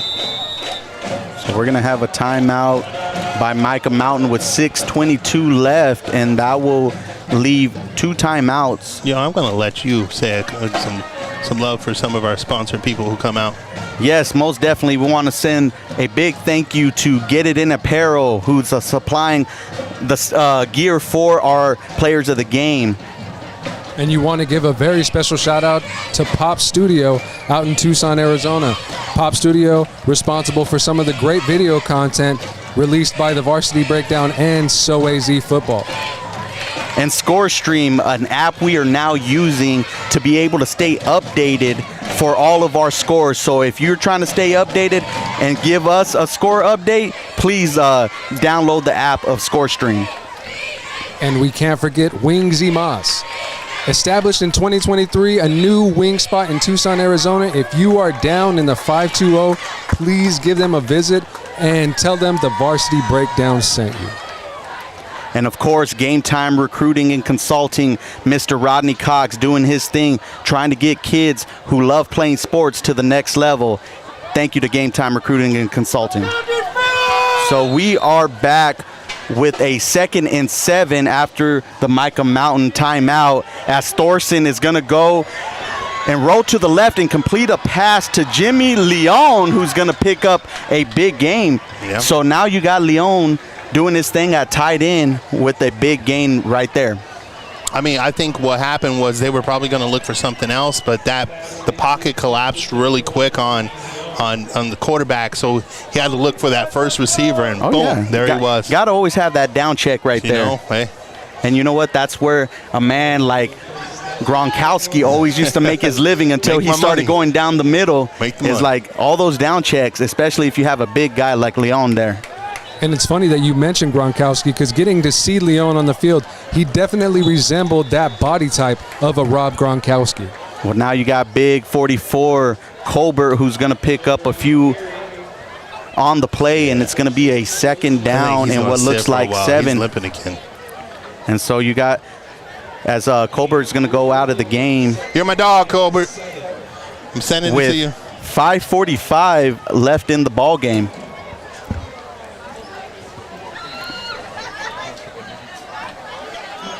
So we got 2nd and 7 as Mica Mountain's going to stay in the shotgun formation.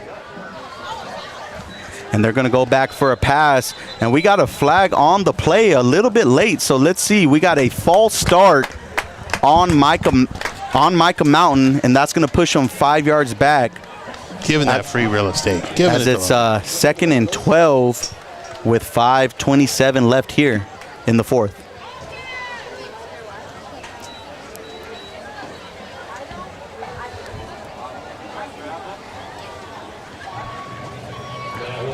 So we'll see if we get Colbert back in the game, as he was, having some great runs here.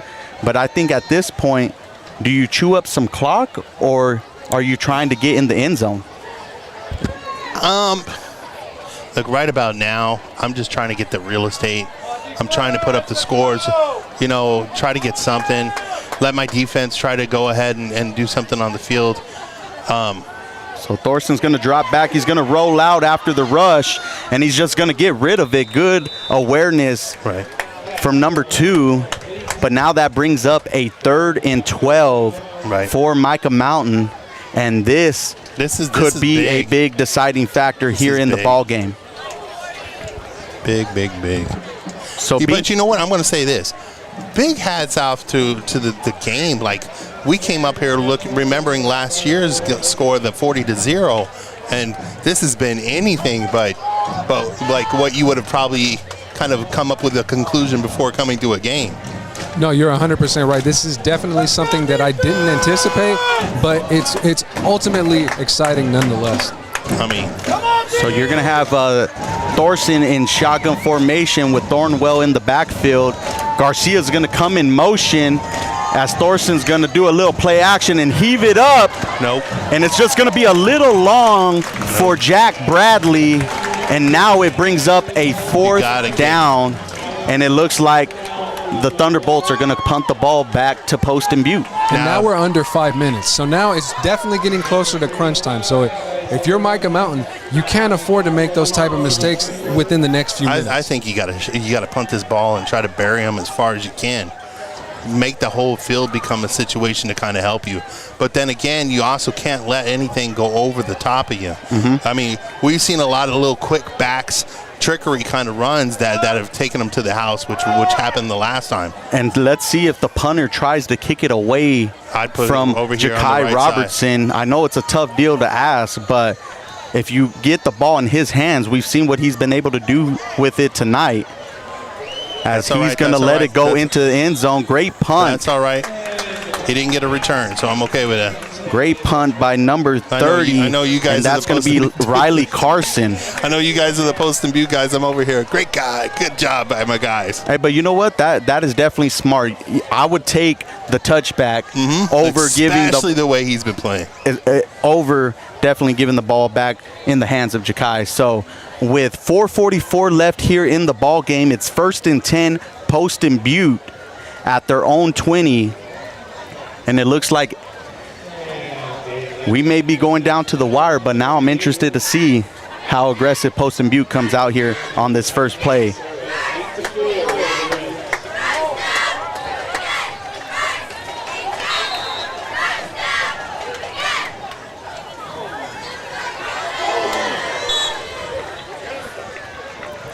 So we got number 24, Jalen Brooks, who's going to pick up about 3 or 4 on the play.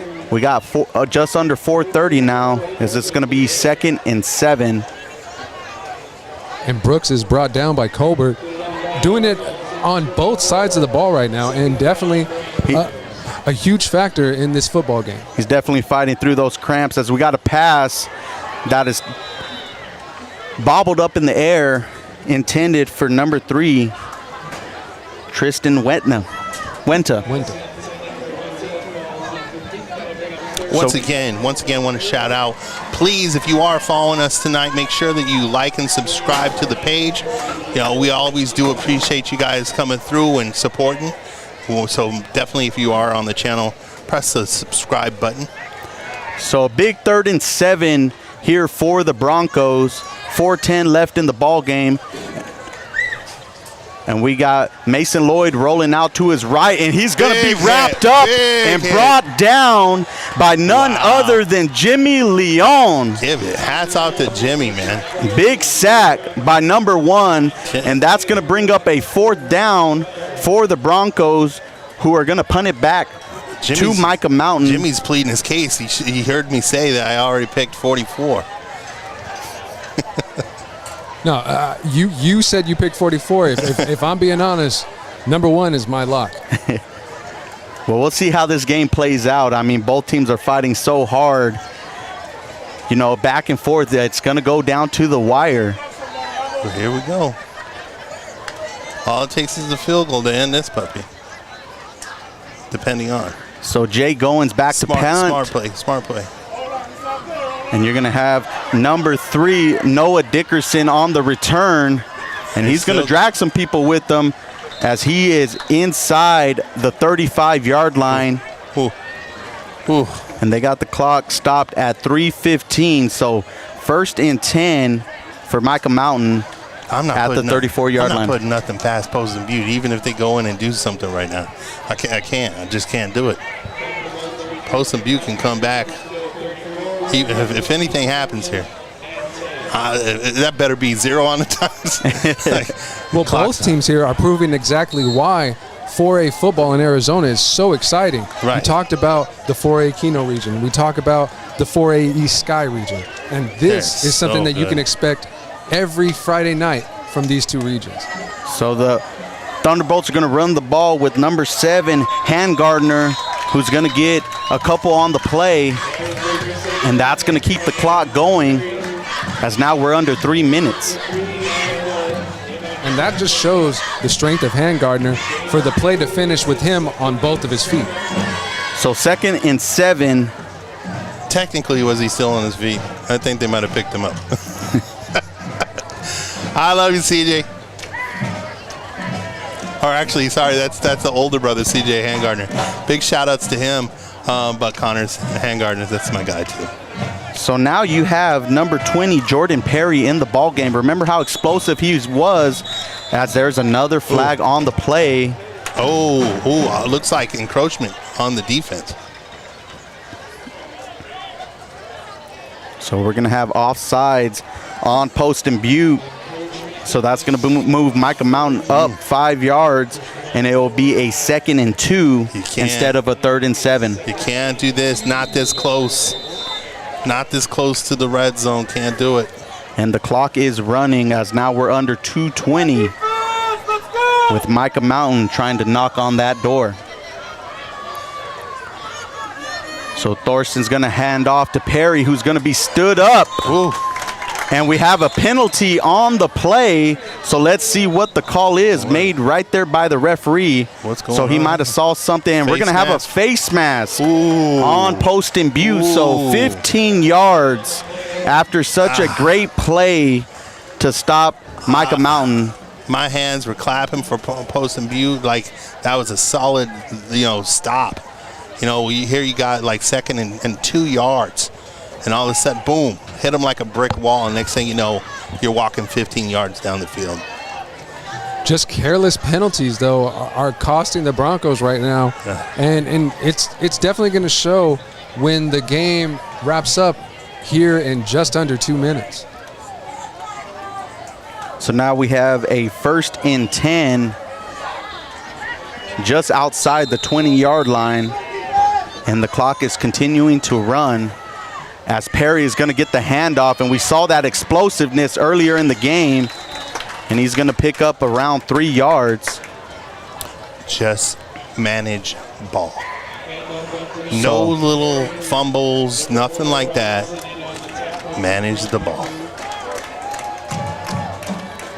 And now we're getting to see how Coach Nugent manages his time with just under 2 minutes to go here in the 4th quarter. And I'm curious to see what the Bolts do. Call the timeout now. So we got just under 1:30 left, and remember, Mica Mountain has 1 timeout left, while Poston Butte still has all 3 of theirs. So Thorson will hand it off to the big man, Colbert, who's going to rush, and he's going to get a big gain on the play as he stopped at the 5-yard line. I think Poston Butte better be. Yep, there he goes, throwing out the timeout. No, I think we have a timeout. Yep, timeout. So Poston with Butte. 1:13 left in the ball game, we have Mica Mountain 1st and 10 at the 5-yard line. And so now you wonder, does Big 44 have anything left in the tanks? I mean, he had it right there. Helped out.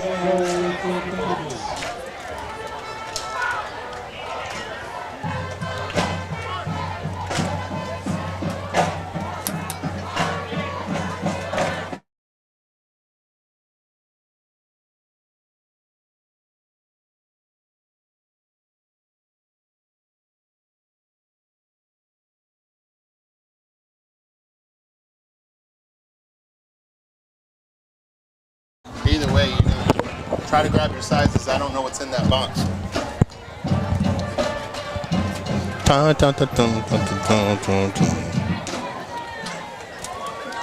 Big shout outs to the cheerleaders, obviously. Always want to show love to the cheerleaders. Both sides came out. Solid band going on down here at Poston Butte as well. Good program, man. I'm liking the program. This is my first time ever being here. No, definitely a good program here at Poston Butte. Coach Dane Thompson, man, just every year seems to develop such a great team. But now You got Pat Nugent over there doing his thing at Mica Mountain and trying to get a win over here in Poston Butte as they are 5 yards away from the end zone. So you have Thorson, and he's going to hand off to number 44. The truck and that's is going to in. be Colbert for the touchdown.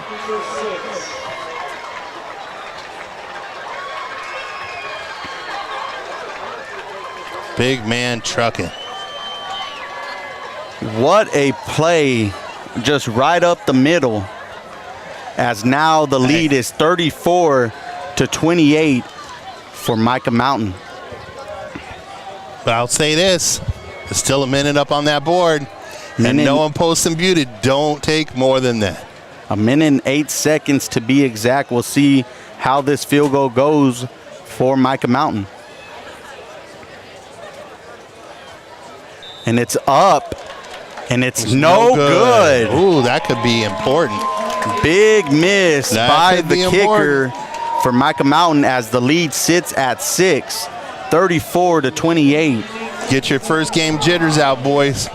And it's time to play. And so now, guess who's going to be waiting for the ball to return it and try to give his team great field position? None other than number 4, Ja'Kai Robertson. I'm asking my man number 30, the kicker on Mica Mountain, can you put it in the end zone? That's what I'm saying right now. Can you put it in the end zone? And you never know. Look for a little trickery here too to throw the return to throw the kicking team off here. I don't know if I would like that. Right now, play smart. Maybe a squib kick. Maybe. Oh, I meant for the return team. Oh, Look for okay, something sneaky here. A little. Here you go, backing around. They haven't done well with that with holding, pal. I was like, maybe you never know. So Carson's on his way to kick the ball. Over the head. And it's going to go inside the end zone. So take it. So Poston Butte will have 1 minute and 8 seconds to try to find the end zone to tie the ball game with 2 timeouts left here in this amazing game we have going on. What a season starter right here. How amazing for us to be lucky to be here. And you know what? I won't be surprised if I see both of these teams in the playoffs for sure. They have such both great programs here, and I know that they're making a lot of noise here in the 4A just on opening night. I'd like to know some of these other scores around town. You're out there paying attention because your game's ended, and you know of some scores at the games that you were at, and you're just tuning in. Make sure you post them.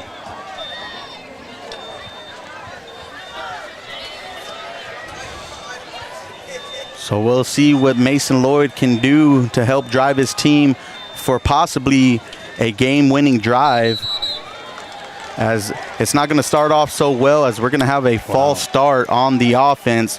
So that pushes them 5 yards back, and it'll be 1st and 15.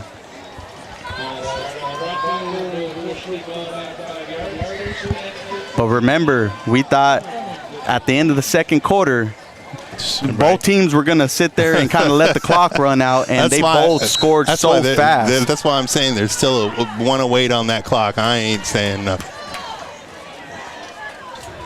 So the Broncos will hand it off to number 4, Ja'Kai Robertson, who's going to pick up 5 to get back to the original line of scrimmage, as we are under 1 minute here in the ball game.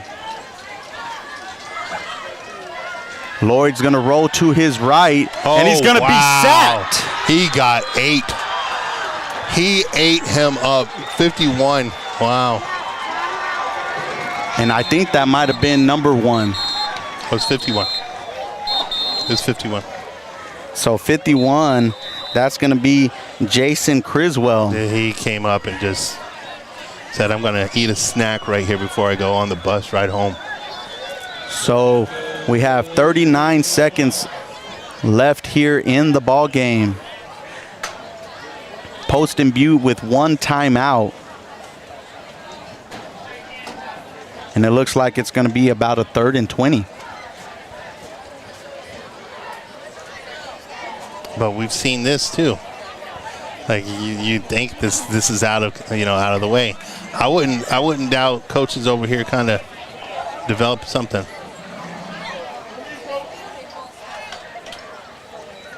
I think they're trying to get 44 seconds back on the clock. So 44 seconds left. And that's good for Poston Butte. Get a little extra time there. It don't take but a moment. So we have a big third down. You got to be in a prevent kind of coverage, I would assume. But I've seen your guys in the, once they get in this out, you know. And Mason Lloyd's going to throw it across the middle, and it's going to be caught by Ja'Kai Robertson. He didn't get the first. And the clock is running as we are under 30 seconds, and it's fourth down, and you can't spike the ball here. So they're going to hand the ball off to Ja'Kai Robertson, who's going to fumble the ball, and it got turned over. it's going to be recovered by Mica Mountain, number 32, Xavier Johnson on the recovery. Wow, So a big hit game. and a costly fumble from the Broncos, as that is going to do it for today's ball game, as we have 20 seconds left. And all Mica Mountain has to do now is kneel and run the clock out. But you got to give it up. I mean, what a game. What a game. You know, what a game. Huge. But why not give it to the guy who has helped you out so much tonight in Ja'Kai Robertson? And you know what? He was close to the first down. We don't know if he would have even picked it up, but you got to give it to your best guy on the field, and they did that. He just happened to let the ball slip out, and Mica Mountain executed.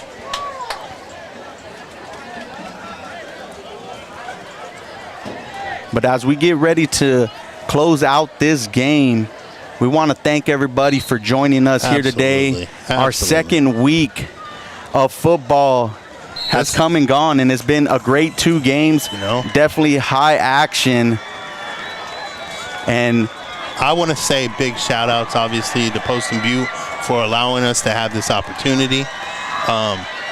You know, just believing in what we're trying to do out here, too. So.